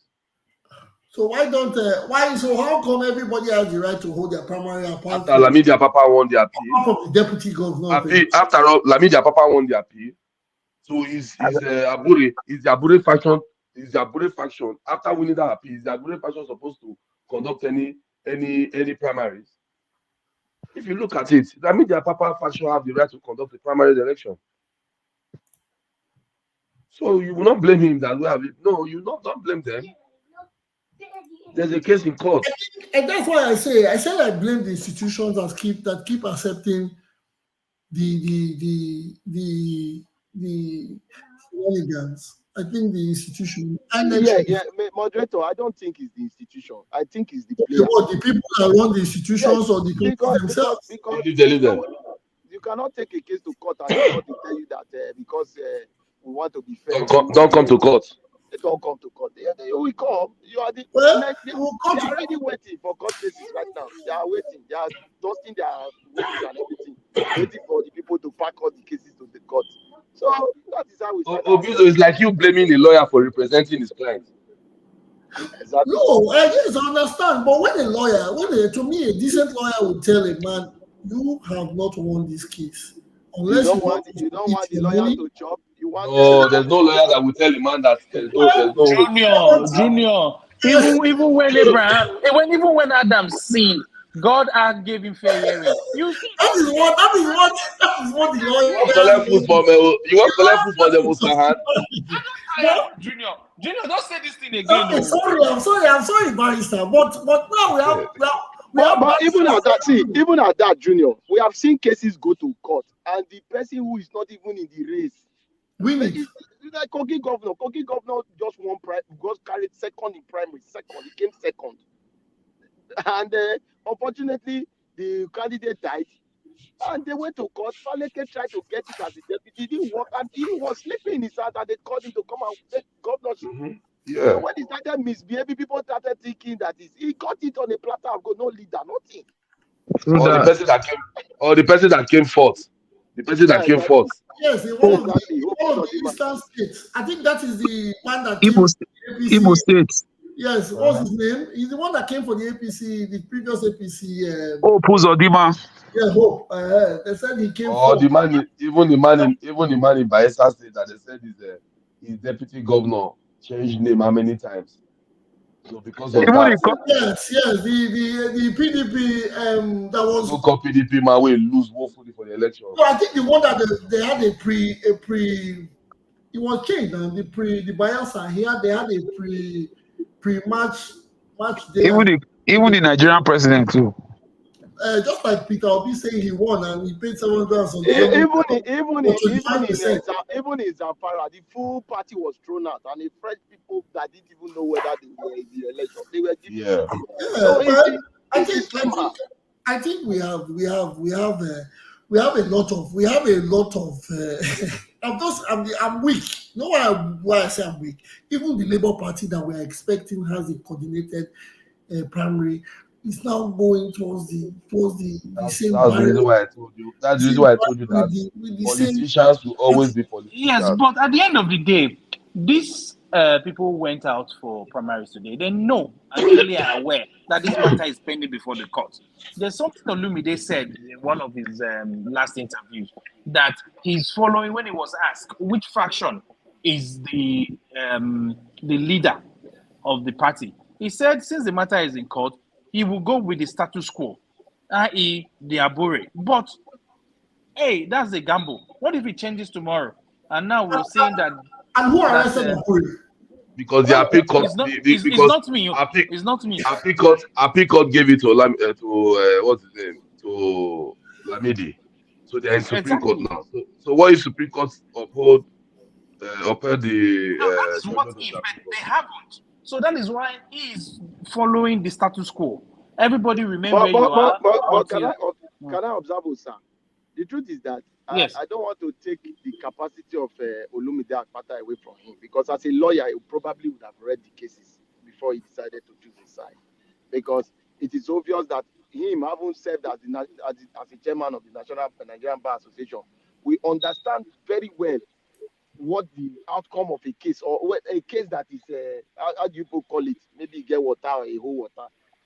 You should understand very well that this case that is in court, it will make sense. So he probably has where the case will finally end. It doesn't matter whether you win appeal or you don't win appeal. The Supreme Court has the final say. The Supreme Court just gave a verdict that an appeal court judgment that throughout two people was very stupid. And now the Supreme Court judges might not see the case from the angle he's seeing it from. No. That's what Osa is trying to say. That what if it goes the other way? No, yes. What Flynn is saying is, Olumide, being a senior lawyer, would have himself and his team of legal advisors would have looked at the case, looked at the evidence before the court, look at where it's likely to swing. That's why when you're doing a case, you normally would advise what is the probability of success. You know, I can look at the case and tell you the probability of success is 60%. Probability of success is 20%. So they are looking at the probability of success of that. Yeah, but again, so people have cited some position. What I'm saying is that people cited some cases before in Nigeria that we know about. What if Olumide and his team sat down to really look at Ihedora's case in the Imo State? With Olumide and his team, would they have seen that the man that took fault will be the governor of that state? That's what I'm saying. It's Nigeria. See, everything is like. Let me give you an example. Like the case, the House of Rep case, Etiosa that we did. At some point, we weren't even sure if we were going to win. As good as that case was, because you see how that little doubt, will it swing? How would they reason this thing? And you'll be so surprised when the judges come with their reasoning. You're like, wow, I didn't look at it this way. Sometimes the judges come with their reasoning and you're just like, this is a full judgment. But sometimes they come with their reasoning and you're like, wow, I didn't avert my mind to that aspect. But at the end of the day, you have to look at the probability. You look at that and then you take a position. There's no way you would not have contested this election, these primaries. Looking at the probability, you would do the same. So at the end of the day, let us wait to see the outcome of this legal battle. My last question is just going to, I don't know, how many from the, I think I had But moderation, there's something that I think you've not mentioned.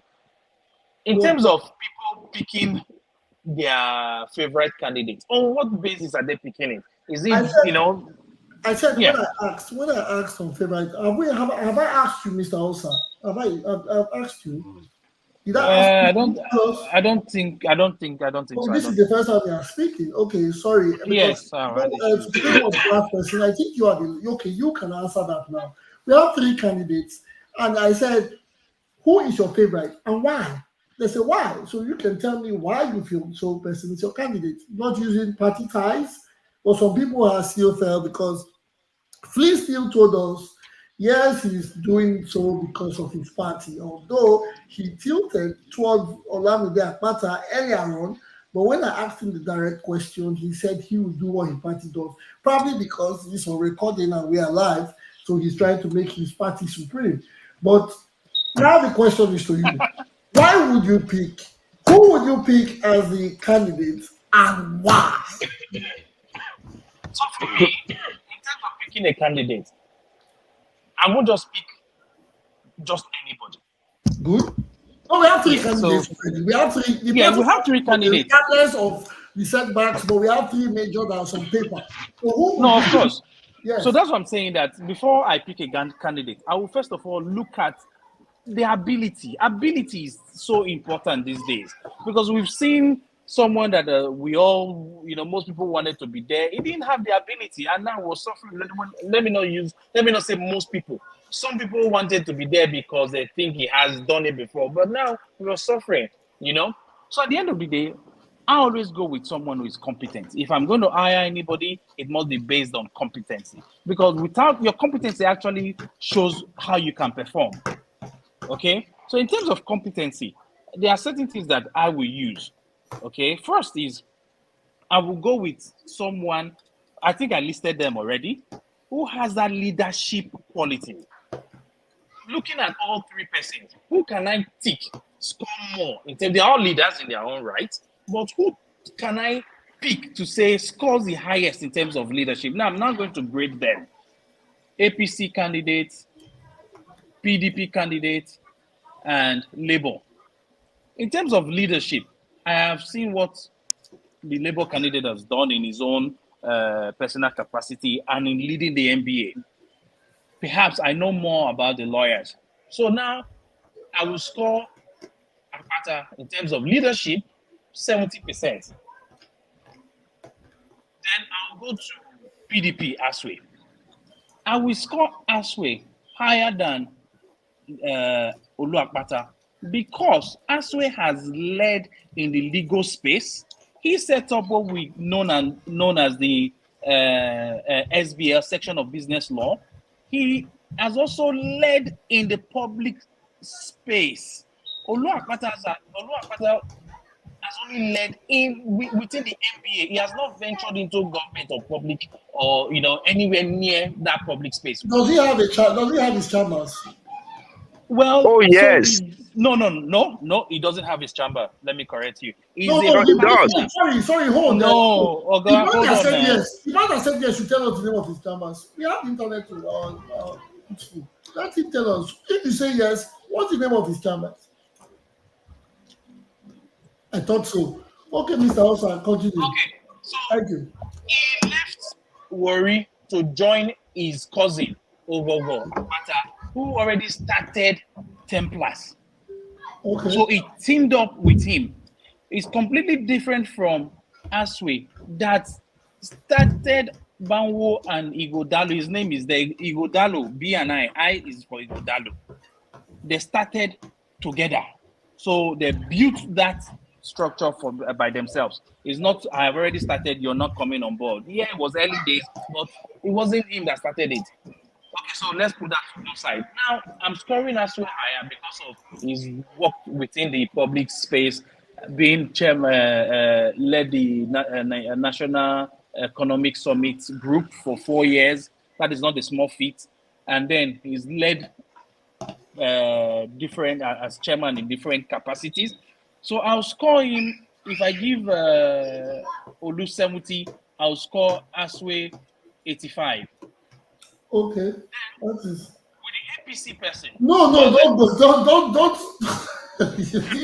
Do you have? But it's not. I'm not laughing. It is. Do you have information about the APC candidate? No, let me finish now. So with the APC candidate, I only just found out on Google that he has been in politics since 1999. Before then, if you say he has been in politics since 1999, and the man is 50. Sorry? If who says? If we agree with what we see online, because that's the only thing we see online. If we agree with that, and he entered politics in 1999, and the man is 54 years old, that means for how long has he been? When did he get into politics?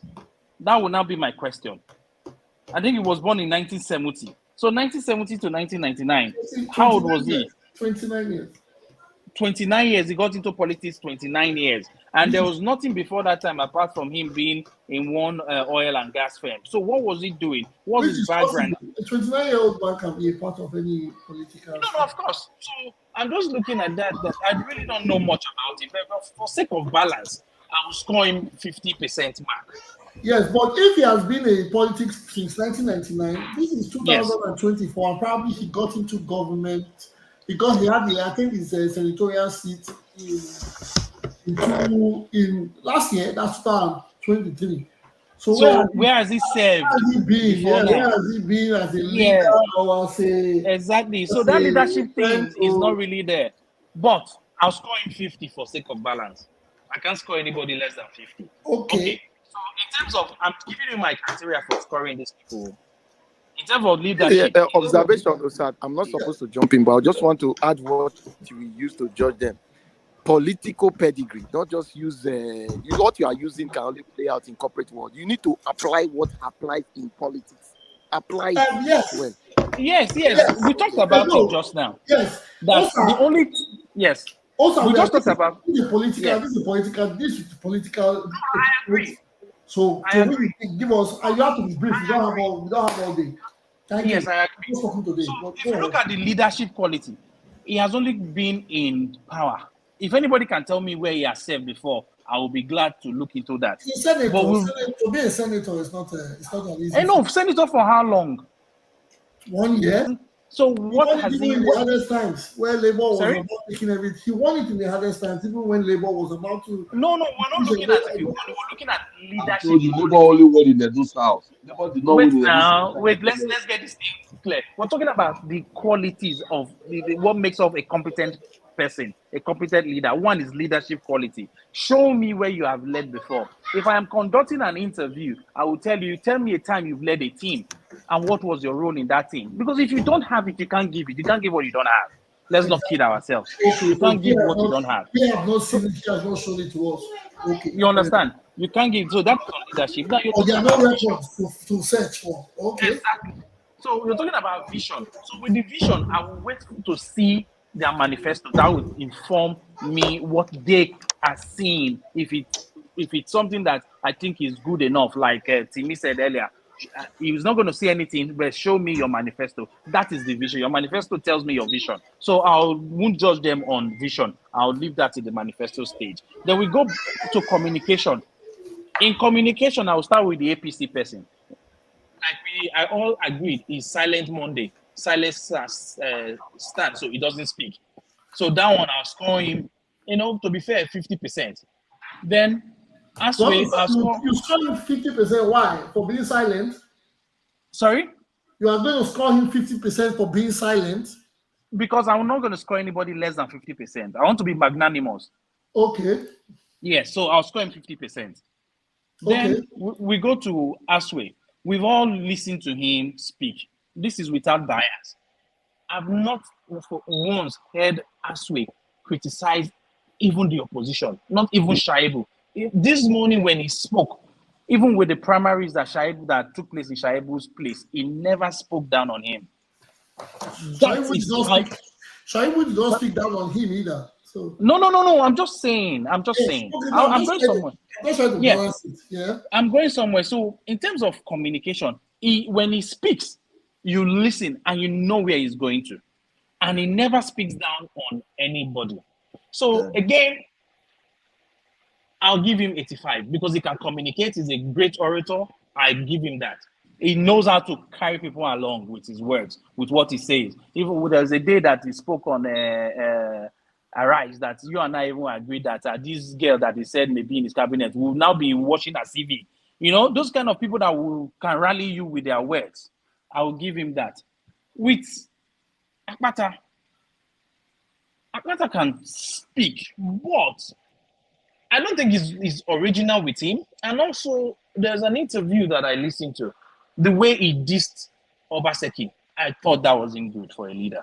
You are a leader. You want to be a leader. Then you're dissing the ex-governor. You're dissing this person. You're dissing that. For me, I think we should move away from such politics. Tell us what you can do. Tell us what you've done. Use your words by your words you'll be judged. Don't criticize people with your words. Be very diplomatic. So again, I'll leave him at 70 because I know he can speak. But again, I think somebody should tell him not to really diss his elders. They are not mates, even if it's politics. So I'll leave that on that grading. Then we go to organizational proficiency. How many points do you have here, please? No, okay, let's keep that. That is too much. Now let's go to institution building. Maybe you have 50. Maybe you have 50 lined up to tell us on 3 people. That's No. All the time.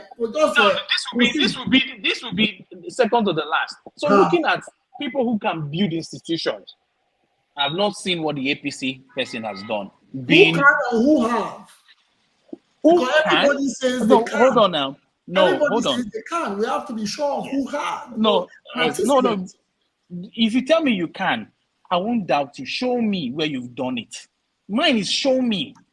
It's not you telling me I can. Everybody can do, but show me. Give me an example. If for example, if you tell me, oh, I have led a team of football, I've captained my football team, I did this, I did that. I know you can transfer those skills from where you are to your current job. That is how it works. Apart from the politics inside the game, show me where you've done this. That is competency. Competency is the same everywhere you go. So I have not seen any institution that this man has built or even trying to build. The APC rally the primaries, if not for the Zeyamu that stood for him, I think Werolo was done and out. So people had to come out and fight for him because Denko and Oshomole already got the best of him. So that is on the one side. I'll still give him 50%, because nobody scores less than 50%. In terms of PDP, of course, that speaks for itself. It has built great institution. We've seen that everywhere. So I'll give him 85.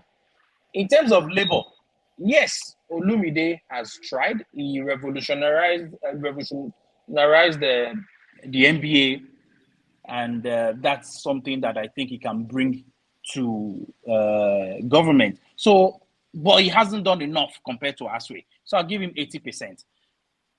Then in terms of achieving economic objectives, which is key, the economy is key, whether you turn right or left. If the economy is in shambles, then forget about it. Talking about economy, there's only one person out of all these 3 that has even handled anything close to the economy, which is ASUE IGHODALO.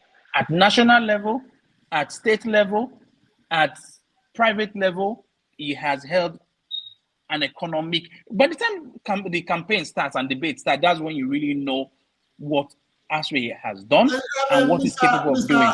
Mr. Jay, I am very impressed. I'm very impressed with what you have given us.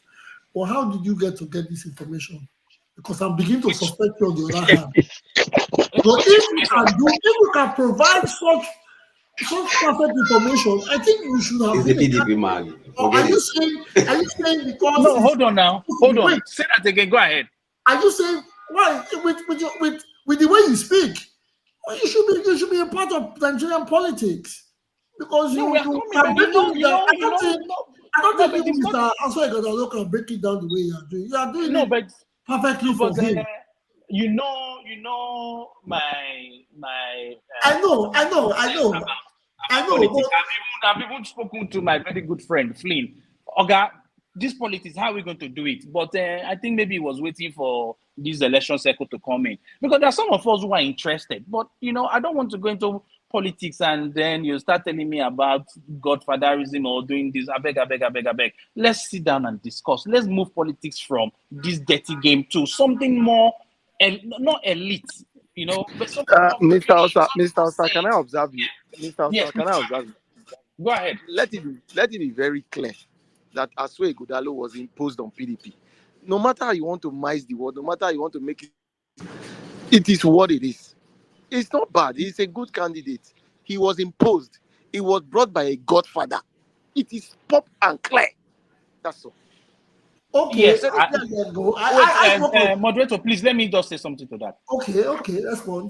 So, whether it was imposed or not is not really my bone of contention. You know why I say that?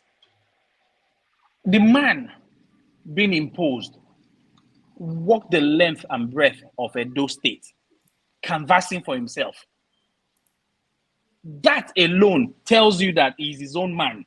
And if you really know the history of these people, if not that Obaseki became governor, you don't put Obaseki and ASUE on the same table and you pick Obaseki. Sorry to say, you don't. And what? I said, if not that Obaseki... You wouldn't pick Obaseki if Obaseki was on the same table with ASUE IGHODALO? Yes, if he wasn't governor. Yes. ASUE IGHODALO is rated higher than governor. Anytime, any day in the private sector. Yes. Okay. Mr. Osa, can I observe you again? Can you point Yes. to a candidate who did not walk the length and breadth of Edo to just point one? Who did not walk the length and breadth? Yes, the campaign. And if you can show me a video. No, but yes, there's something. Sorry to interject. Because you need to broaden your space. You need to open your mind. It's not about mind. It's about no. See, when you tell, when you say that, I should show you a video. Just because he said he work with all the ward in Edo State does not mean the other candidate didn't go to or other candidate didn't visit understand other what is ward. going on. No, but get it right. This is not. He was campaigning before he won the ticket. That was the grudge. One of the grudges the deputy governor kind of exactly. spoke about. See, why was he campaigning? It's not time to campaign, but he went to all the wards. Why did he go to all the wards? Okay, now let me tell you something. Right? He's not campaigning, so yeah, but he was already campaigning. Let me tell you something. All the candidates went to all the wards. What happened in ASUE's case, he used state apparatus to easily go to the wards because it's not only fly with state government helicopter. He could use state apparatus to do all that. So it was that is not correct. He did not. That is not correct. He did not use. You can't say he's using state apparatus to fly. I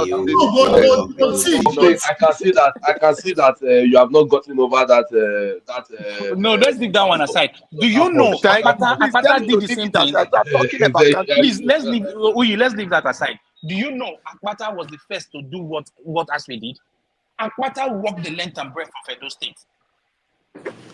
Yes, can I tell you? If these people are stepping out, go ahead. Mr. Osa, let me just take you aback. You know, the truth is that I like the way you describe ASUE, and like you guys are the ones we really need to come into the campaign team so that you can really propagate the gospel of your candidate. It's very fair. I'm happy. I'm impressed about it. But let me just take you aback because we're talking politics. And when we talk politics, we should be able to talk about it with reference. In 2000, when Obaseki was going for governorship, there were candidates all over. We had the likes of Ariawe, we had the likes of Odubu. There was 192 words, which we still have till today. It was only Obaseki that went to the 192 words. Thank you. Obaseki. And I can tell you why I know, because we were following him on that. I wasn't following, but we had the apparatus to follow him on that 192 journey. No other candidate, not APC, not PDP, did it.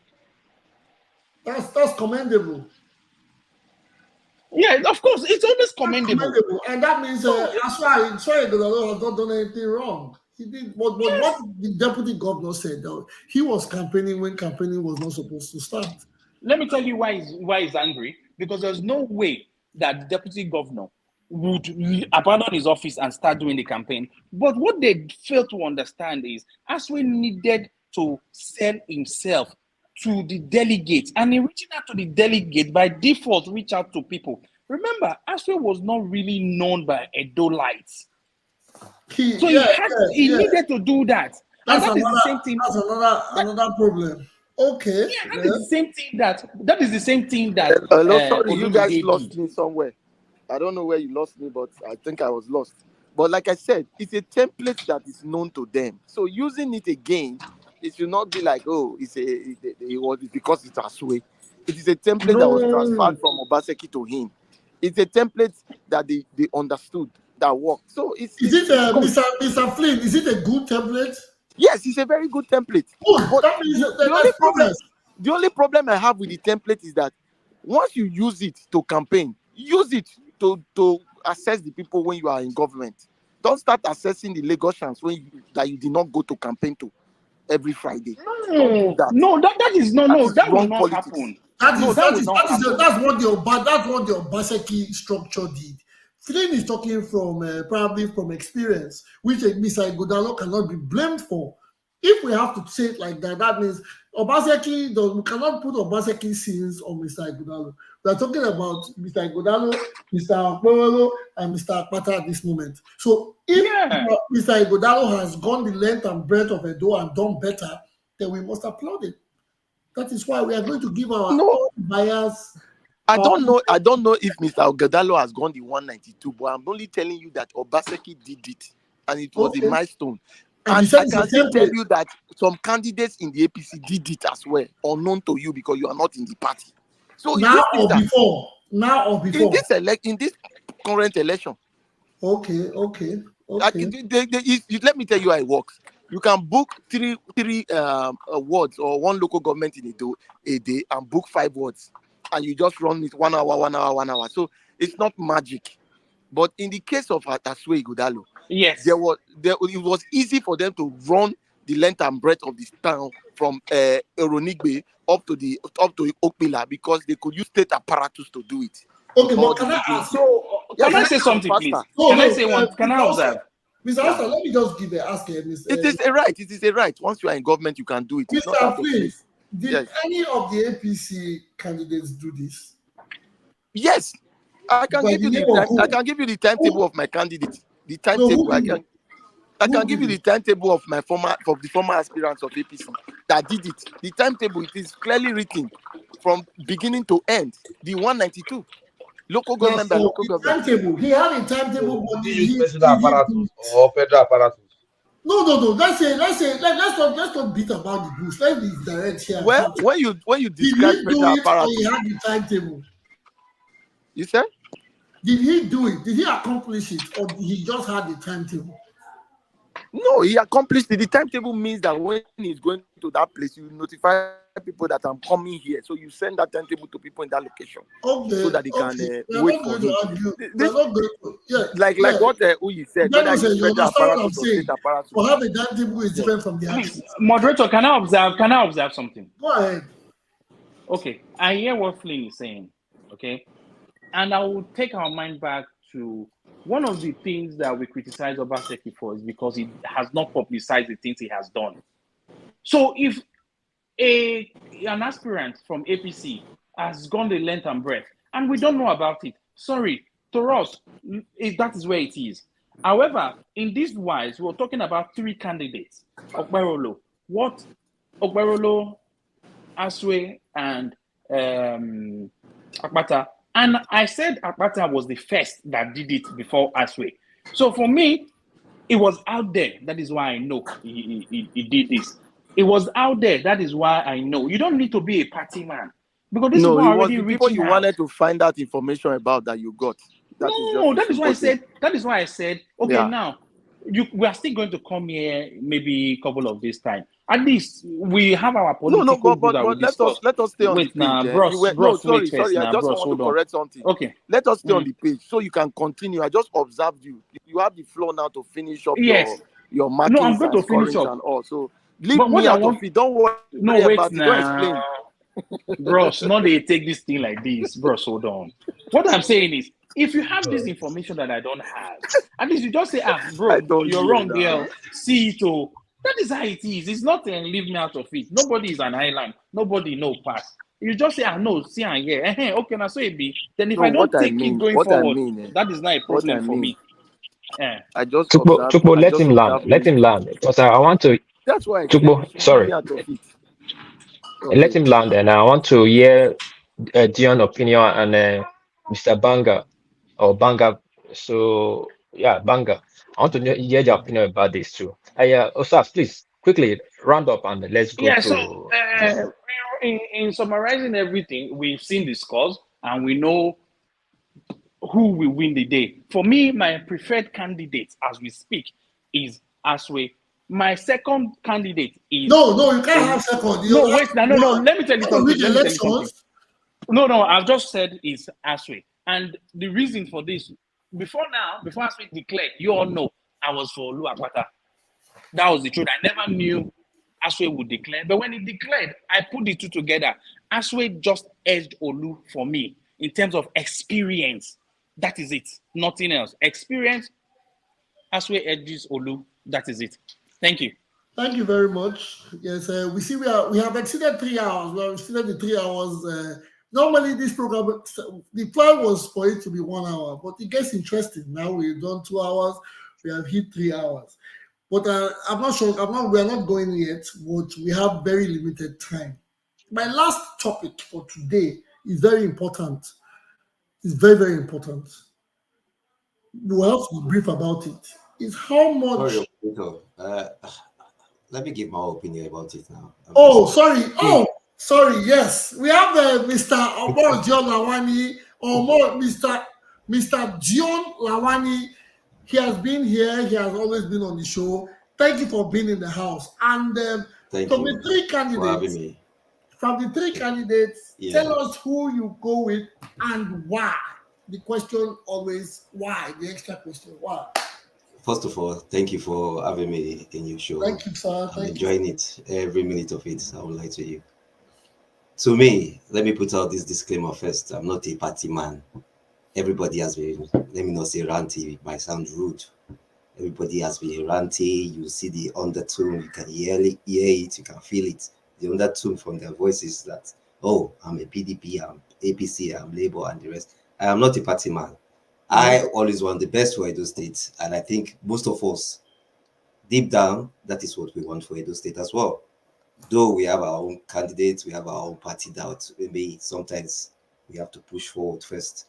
That aside, from the three candidates so far, what I've seen, I will not lie to you, AI has blown me over way before even won its primaries. Akpata is good. Mr. Monday, I don't know anything about him, and my question still remains: why have we not heard anything from Mr. Monday before now? Who is this guy? Where is he coming from? Who was he led? Nothing. I don't know anything about him, so I cannot even consider him in this election. My candidates, I will say, it's Akpata and AI, but AI is edging it for me. Thank you. Thank you very much. Thank you very much, Mr. Lawani. Yes. When you were saying you were not a party man and trying to give the disclaimer, we knew you were where you were.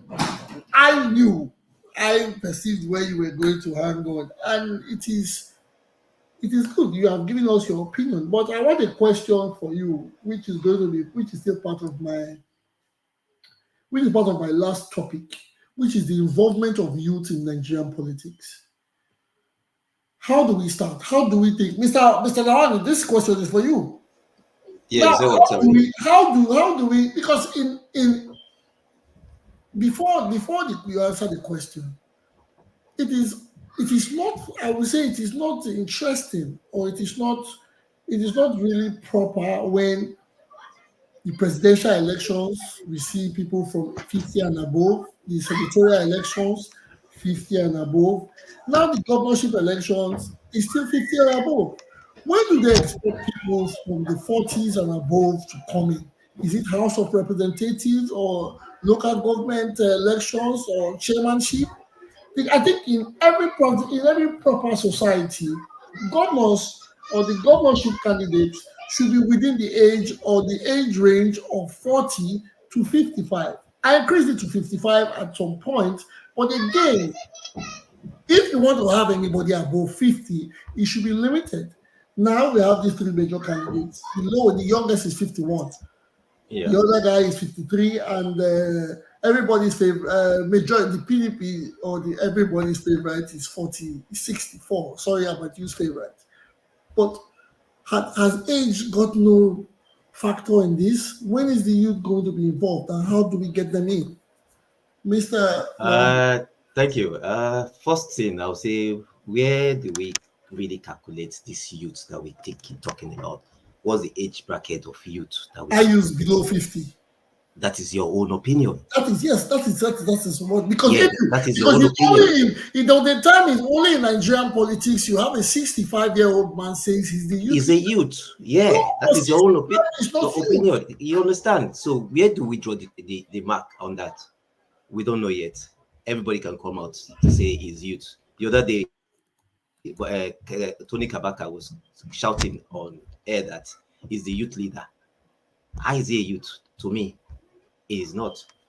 To me, to answer your question, I think there's a gap in governance, mostly amongst our sets, around the under 50s. I think especially those of us that fall between like should I say like 40 and 50, there's a gap in our commitment. Sorry, I think these children, they're just running me mad. In our commitment in governance, I think that boils down to the fact that most of us, we have this hot body that we ran out of the country or ran out of the state early to really know what is going on and to really participate in governance. And that has been the case. So I think we missed it. That is why you're saying most of the time you see maybe the younger ones are participating more, or the older ones are still there. They don't want to let go of power. So that's my own opinion. I think we missed it. Look at you, Junior. Sharp minds. Look at Osa. Look at Mr. Flame. Sharp minds. Where are we right now? Yeah? This is where those things we all grew up from. We know each other. We are supposed to be the ones running things. Where are we right now? You understand? So I think there's a gap. Maybe it's a migration. I think so. At our generation, there's a gap in. I spoke to maybe we skipped that. Maybe we're not patient enough or something like that, or we were just too in a haste to like make it and do things our way. We got it wrong or we got it right in a way. I don't know, but there's a gap though. So it's just very few of us that are in politics. Really in politics. Very few. I don't think any of us are in politics. I don't think any of us are. No, definitely you still see one or two of us. Like the young man that is coming out, the one that they disqualified, is a young man. Yeah, he's in politics. Reggae.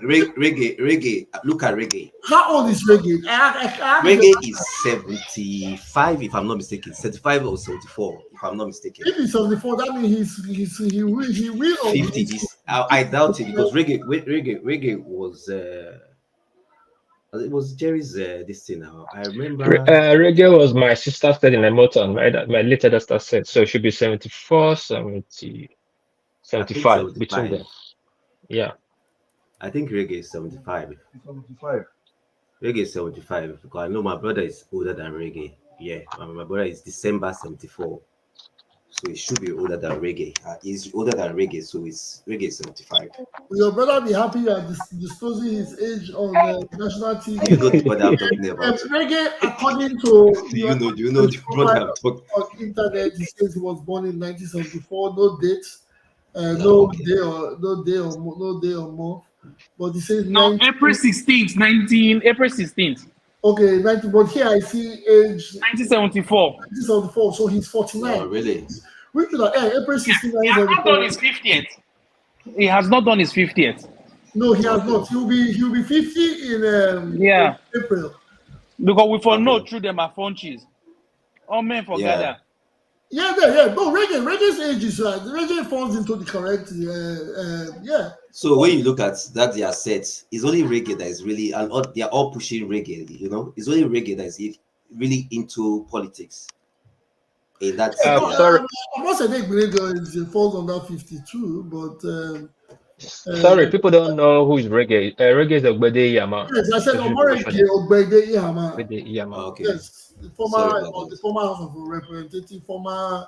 It's not former House of Rep. You say Right Honorable Ogbede Iyama. Retired Honorable. Yes, Right retired. Honorable. Yes, retired Honorable Ogbede Iyama. So no, it's not retired. Right. As long as the two-time member is Right Honorable. Okay, that's the ROT, Right Honorable. Yeah, it's not easy to win an election. No, anywhere in the world.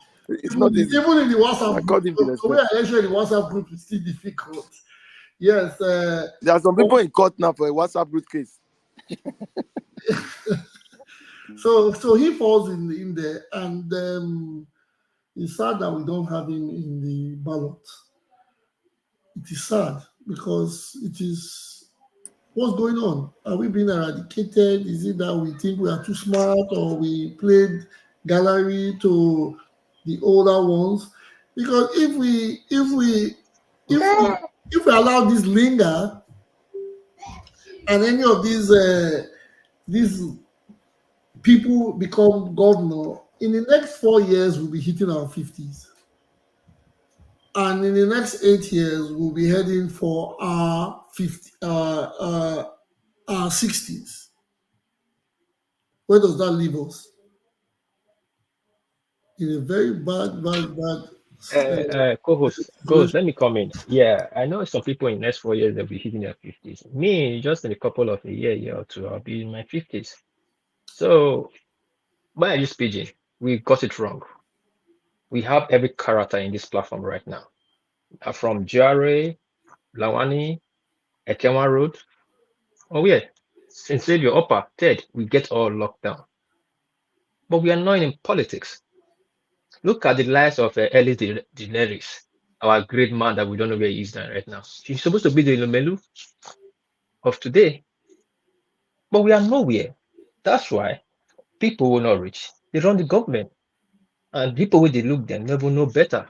That's true. Because just like some children when they born in 1980, they never knew what they call democracy because they born into military era and they saw military era till 1999. That's why a lot of people didn't participate. Our uncle they born for 60s, he didn't even enjoy democracy. That's why they never get involved. So if you try to tell people say that democracy is not like this, they will not understand. It's really, really sad. If ASUE IGHODALO can come out from his trenches with all the billions now they compete 18 local the 18 local government award, who are we not to participate? Who say policy is dirty? May the soul rest in peace, our own fellow brothers who fed tribe in APP, Ayo, the likes of Ayo. Now forget Ayo. Ranke, yes. Ayo, late because Ayo. if he was assassinated or he was shot or he was whatever happened, after a rally, So we will just say we will just run. Look at the confrontation in Benin now, because we know they talk this again. Now anybody they do whatever they like. It was not like that in the old days. I can hit my chest and tell you during that time when 30 years ago or 25 years ago or 20 years ago, before I even come on, nothing happens in Upper Ted Dumes Road. Whatever happens in town, Ted Upper Dumes remain calm. We not get carried somewhere come from heaven now because we decide to respect ourselves. It's beyond whatever it is. In politics, is beyond whatever it is. But right now, people take politics as career. Then if we call out the big boys, come out and let's talk. I reached out to Akin yesterday, told him about Facebook. Why is not here? Yes, I reached out to him. He commented on my Facebook. I reached out to him. I had him just send a message. He followed. He was supposed to be a candidate in one of the political parties. Yeah. I think he didn't so purchase forms. See the problem. We are the problem of ourselves. It was not. we distance ourselves too much because I don't know, like Master Chang just says, maybe we chase after success too much too early. But even at that, look when some of our parents make money. They were 22 years old with some do their first houses in the 60s.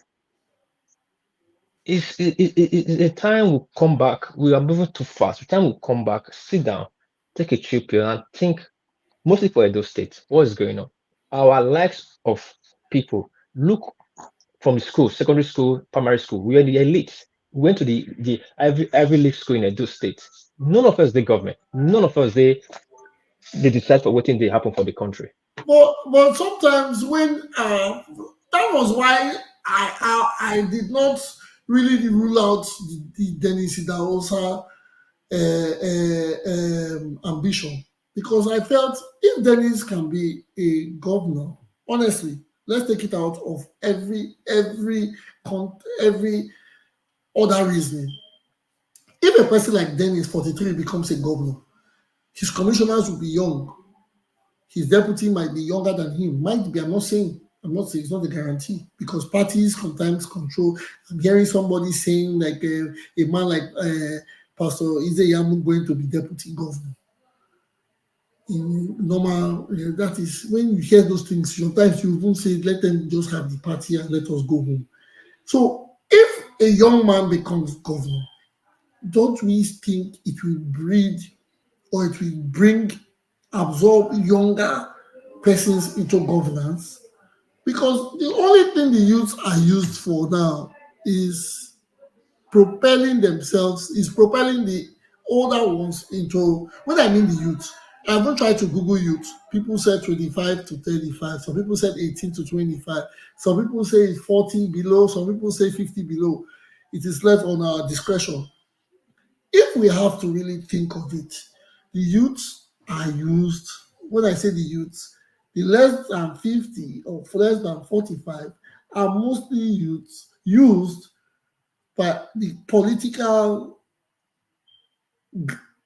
older age. The youths are used to win elections. And afterwards, it ends. My leader here and there. The next election again, they put the youth into play, press the play button. They go, they argue, they get fights, they quarrel, they will make primaries, we support them. They give us either the devil or the deep blue sea, which is going to be death in any way. When I mean devil or deep blue sea, you're not going to survive the devil. No one is going to give you any form of enjoyment, because either you are going to drown or you are going to hell to burn. So where are we standing? Where does the youth, even if we are not going to achieve it, why can't we just use little sacrifices to pave the way for the next man or for the next generation? If we have 50, 64 years being governor in Edo State, in 8 years, he's going to be 71. 71 is not a bad age. Was due for retirement at 65, according to certain books. It's only the old ones that we say we want to exceed your retirement age for 70, because he wants to remain in that Prado, receive the security vote of billions every month. Then he can say, yes, retirement can be 90. So what happens to a 45 years old man? What happened to the minds? I enjoy coming here. I wish I could do this every day, but I don't know the people's time, and my time too. The people, when OSA dissected the whole thing down, OSA is supposed to, if not OSA, I've been in this place with Odianose, I've been in this place with Flynn, I've been here with Timmy, I've been here with OSA, I've been here with Uyi. These people can be controversial, trust me, but their minds are working fast. How come we have all these people here and they are not even, none of them is in government? And I can imagine how we have more. Congo is outstanding. And all of us in government, not even as PAs, to even advise the knuckle-headed politicians. And you know the funniest part? All of us are from one state. We are not even saying, okay, we are in different states. And if you separate us, we are from, no, I don't think any name I've called here is from a donut. Let me streamline it down. We are not from a donut, we are just from one part. And there are many like us. So why are we not there? We are having Monday Paulo because he has billions. About no disrespect to any persons, no disrespect to anybody. I'm just trying to speak out for my generation. It is sad. It is not. We have probably lost. This is some months ago. We're thinking this was our time. This was our time. Of a group of very young, vibrant guys came together, had this vision, and we created something was created. It moved, sailed well. The plan was criteria.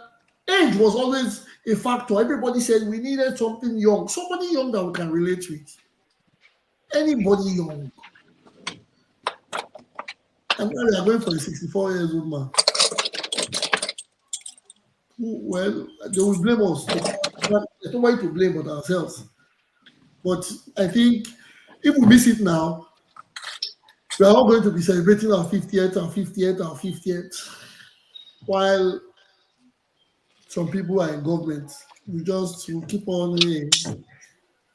Junior, can I say something? Yeah, we go. Before you say something, please, I want to hear Mr. Banga's view. He has been mute since. Okay, Is he there? yes. Is that who? Banga, or how you spell it? Mr. Banga, welcome to the show. Please introduce yourself or let us know your opinion towards things. Mr. Banga, are you there? I think he's not there. Also, you can take the floor after you. I'll come after you. Okay, thank you. So, earlier today, myself and Flynn, we had a discussion, healthy discussion about this youth thing and all of that. Yes. You see, there is something that I've been thinking ever since we had that conversation. It was, how did we miss it? Where did we miss it? What happened? And these are some of the ways I kind of learn. You always look back to see where you're coming from. That will help you to plan where you're going to. So where did we miss this whole thing? And then I realized that during our time, if you remember, I think it was during 1990 or thereabout, we entered into a kind of recession of that SAP, Structural Adjustment Program. Everything was, you need to adjust. There was no money. I think that kind of affected us a bit. And then the next thing we saw was, I'm talking about people from Benin, Edo State, was people traveling to look for our senior bros and sis, traveling to Europe to look for greener pastures. There was a kind of a gap. There was nobody that we could really look up to apart from those people abroad. And if your person wasn't abroad, in fact, forget it, you're not even recognized. If your father is not making that big bucks, your siblings are not abroad, there is a problem already. So that's the kind of mentality or the kind of society or system that most of us grew. And if you take that into account, all of us, the next thing on our mind was to japa at the earliest. We can't separate these things. We need to look at it critically. We were born into that era where it was always lack adjustment. There was that crisis. I've been trying to think about it. I may be wrong, but just this is all of us here. Let me share that, and perhaps we can begin to interrogate these things and see how we can help ourselves to come out of this. And then the next thing we realized was when one person out of our own age mate or our age group sees the light or tends to be doing well, that person becomes the so-called leader. Whether we like it or not, everyone tends to go towards that person, not because we really like the person, but because that was the person that can see the light or have seen a light. And then after a while, because it's not voluntary and that person we're following is kind of lording it over us. Once we see the light, we tend to break out. We tend to leave that person. We tend to start a fight or a quarrel. And after that era, it now became a challenge. What I refer to as subconscious. You don't know you're doing it until the. Did we lose you there, Osa? Are you there? I hope we haven't lost Osa, because he was really putting things in my head. Yeah, I Osa, think are he's you the there? network drop. Okay, I think the Osa, network we've dropped. lost him. He'll continue when he comes. Mr. Tedo, you want to? Yes. As I was saying, it's really sad. Like I can agree with Osa at some certain point. We traveled, yeah, that created a vacuum. But now we don't get with the internet era, when this technology bring us closer, make us global village. Why they so-called our friends we talk about now? Why they only communicate via the internet now to the people with their house to make them understand? Also, an intelligent statement. Look, it's not like that. We can do better. I've reached out to a lot of people to show up, to come and speak, come and air their view about Yeah, what is okay. going on. Moderator, can I come in? Yeah, sure. Yeah, you see what Osa was saying, eh? I understood where he was going, but this, if it is easy for you to give your analogy from outside, with a very normal empirical understanding to you. But the reality is that if you go inside and you try it and you see how it really works, you will actually know that it is a thing of the slave and his captor.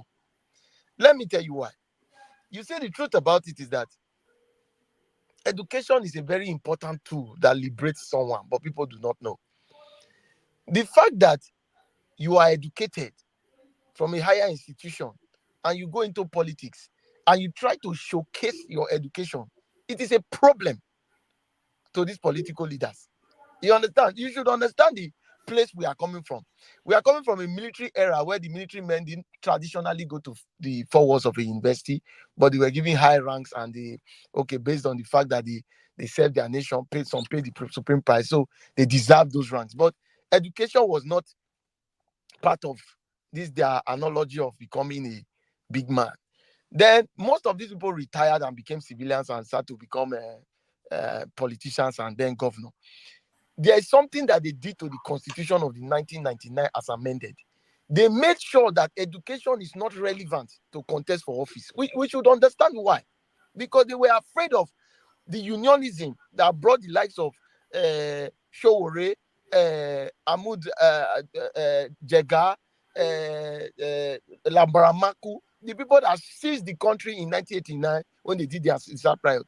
These elites became scared of this education, and ever since then they have ensured that they must hold these educated people captives, and we are failing to realize this. We are still deceiving ourselves, using some kind of things to separate ourselves, judge ourselves, do all these things. All those things are just playing to the gallery of these our same captors. People will not understand. They think, it's about this person or it's about that person. I will state it categorically clear. Not at my age will I support somebody that is 50 years and above. Never. I won't try it. It's not because I don't see them as capable or have the understanding. It is because they have actually ripped us of our own time. That is very clear. And they did it purposefully. They did it. The truth is that we'll say, but this one was a youth. He entered into the government. How did he perform? What these people do is pick and choose. They look for somebody that is within our ranks that will mobilize us together. They pick that person into their fold. The person is alone. They muscle the person to give the person a pattern where he and his own contemporaries are in competition. They let the person know that if you do not behave like this, we will not be able to continue to give you power. And when the person tried to liberate himself, you find out that this politician was doing very well. Something just happened. He just went down the drain. We don't know that this is a systematic oppression. That is what we are failing to understand. We are not there in full. We are only going there one after the other. And you cannot go there. You cannot enter the midst of these people as a loner and think you will be able to defeat them. No, that is why we were struggling for a youth movement that we totally retire these people. Let us battle it ourselves. So while Osa is saying that we traveled. We traveled because they pushed us to travel. When we graduated from university, many people entered politics. They ensured that they used us as tools instead of giving us that proper empowerment. They will tell you to go and thief ballot box. They will identify your same word I use. Yes. They use us as tools. Yes, they will identify your maybe because of your mistake of joining confraternity. They will identify. They will tell you, "Yeah, you are a man fight. You must be very rugged. Don't worry, go and thief that ballot box. We will empower you, and you will be used." So, Clay, why are you not using market as a example? Okay, no offense, mate. But let me not use the colors, eh? But these people have a way. Wait, hold on. Let me quickly interject you here. Yeah. But the same thing you're complaining about, that what Adamo Shomele just did, imposing a candidate on the people. Why No, didn't they allow? but picking every party impose a candidate, whether by rich or No, rich. can I answer, Junior? Can I answer him? Okay, the truth, you see the truth is that when you are being liberated, unconsciously you might not know it. The fact is that at the level of a governor, and you give it to a young man, you have liberated the youth unknowing to you. But if a governor gives you a chief of staff position and SSG position, you are just an employee. As a governor, you have superior power to the senator who is assumed to have imposed you. Well, I won't use the word imposed because if it was an imposition, maybe probably he would have won. It's only that he campaigned for him and supported him. So it's not imposed. Imposed is a very clear word. You impose it, you oppress the people, and you get it right. Sorry to interject. Let me just share a breaking news. Okay. I think the APC has Derek Key has he has rejected the results from whatever Monday. That's just coming out now. He said he would not be part of it and he doesn't accept it. So he's going to court. That means APC is going back. No, I mean, people just going back to the beginning. Sorry, before you go ahead, I will still blame this on Oshomole waiting, how I call it, rascality, because that move alone, my brother Philip might not agree with me. I know. But that move he made a day before election, it was uncalled for. And people are why is it uncalled for? No. Let me tell you why it's uncalled for. You are a statesman, party statesman. I agree. You want to make such move. Fine, do it in your parlor, but don't bring media into it and don't impose it like we are voting Deco. You are even causing problem for Deco. Mr. T.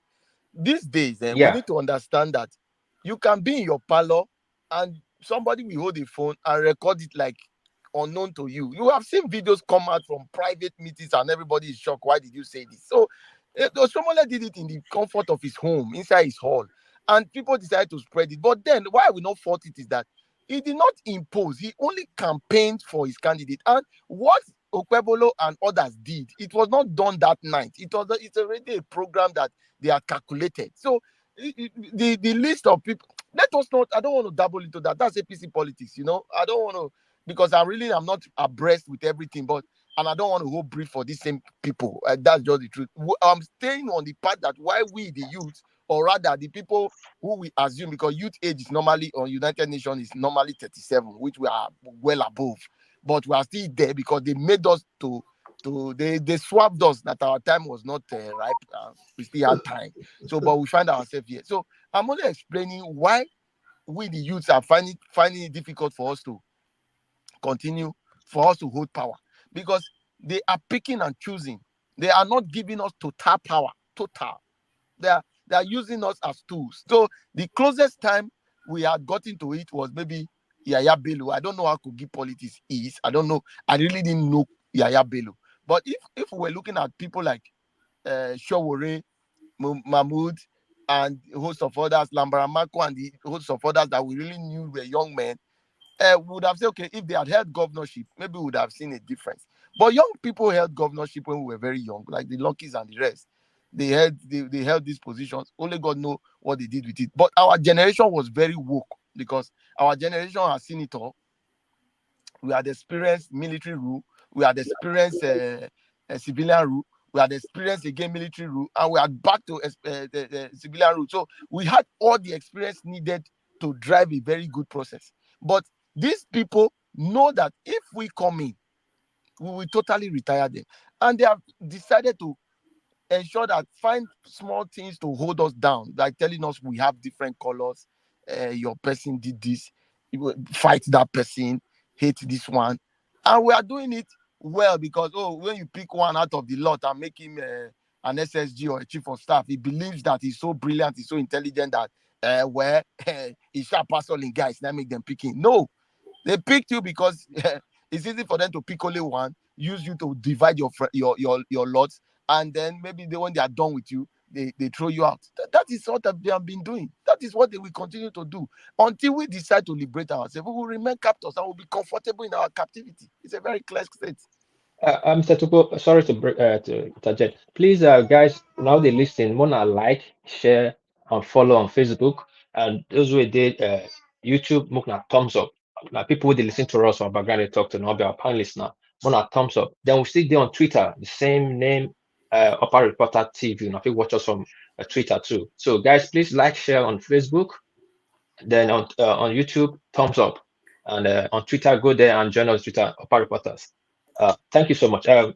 Chuko, continue to my co-host. Rounded up. Well, we have 10 minutes to round up. Time for our final statements. We have spoken on the youth involvement. We have spoken on the candidates. We have spoken on social media. Yesterday, someone told me that he's always he listens on Facebook, and we haven't spoken about Naira and inflation. Today is not the day to speak on Naira inflation. We're not going to talk about the Naira because we have said a lot, and we're almost hitting the 4th hour. But back again on the roundoff, we have spoken about Edo State primaries, the political primaries, and the drama and all. We have gotten 3 political candidates, although the APC has a shake-off now and the Labour from the last hours of the day. And we have ASUE IGHODALO in PDP, although the deputy governor still is pushing him from the buttons up. There are reconciliation committees, but these are the major people on the ballots. And we sincerely hope that we get the best. Sometimes, like the last speaker said, they say the captors, our captors have provided these men for us. All we have to do now is to ensure that we get the best who can work. I no longer believe in the promises. I don't. If you have asked the questions, who do you pick? Yes, from the list, ASUE IGHODALO has the largest resume, but it's not a yardstick to capacity. It's not a yardstick. Although, again, when I say something, I always try to balance it. Barrister Ediaye, Barrister Osa has given us proper breakdown on how he picked his candidate and how he picked Mr. ASUE IGHODALO. He gave a proper breakdown, just like Mr. Konglo gave us a proper breakdown on Dennis Idahosa the other day. I like it when people come out, tell us the capacity of a character, and give us the positive notes. Mr. Osa gave us the best on this, but he cannot say Mr. ASUE IGHODALO is perfect. He has his weaknesses, and nobody has told us about their weaknesses. Because if you are going to get a job, they tell you, when you tell them your strength, they ask you, what are your weaknesses? That is the part that we always miss. We don't ask our candidates their weaknesses. They come to tell us they can have babies every year for 10 years. They come to tell us they can turn water to wine. They come to tell us all sorts of promises. But do we get changes? No. What do we get? Same result from every party. Are we going to continue like this? No. People say they need accountability. We need accountability. We have to get accountability. How do we get all these? We can't even be accountable for ourselves. So when a man is not accountable for himself, how can we ask for what he cannot give? This is the Edo or the Nigerian. I don't like to streamline it to Edo. This is the Nigerian political standard. We have evolved. The world is a global place. We have been to several countries. We have met with different people. We are supposed to use this foresight, this growth, this knowledge to make ours better. It's only when we want to build houses that we want the best tiles. When we want to build houses, we use the best paint. When we want to use houses, when we want to build our houses, we use the best of all materials. But when we want to build a house for the general state, we go and use, like people say, things from China. I'm not rebuking China. It's not in my powers to do so. But when are we going to get it right? When are the youth going to be part of it? When are we going to get the best governance where the people of the state can say, yes, this is what we have clamored for? When are we going to come out to say, this is the problem and this is how to solve it? Is it money? Is the problem money? Is the problem infrastructure? Is what? Or is it human resources?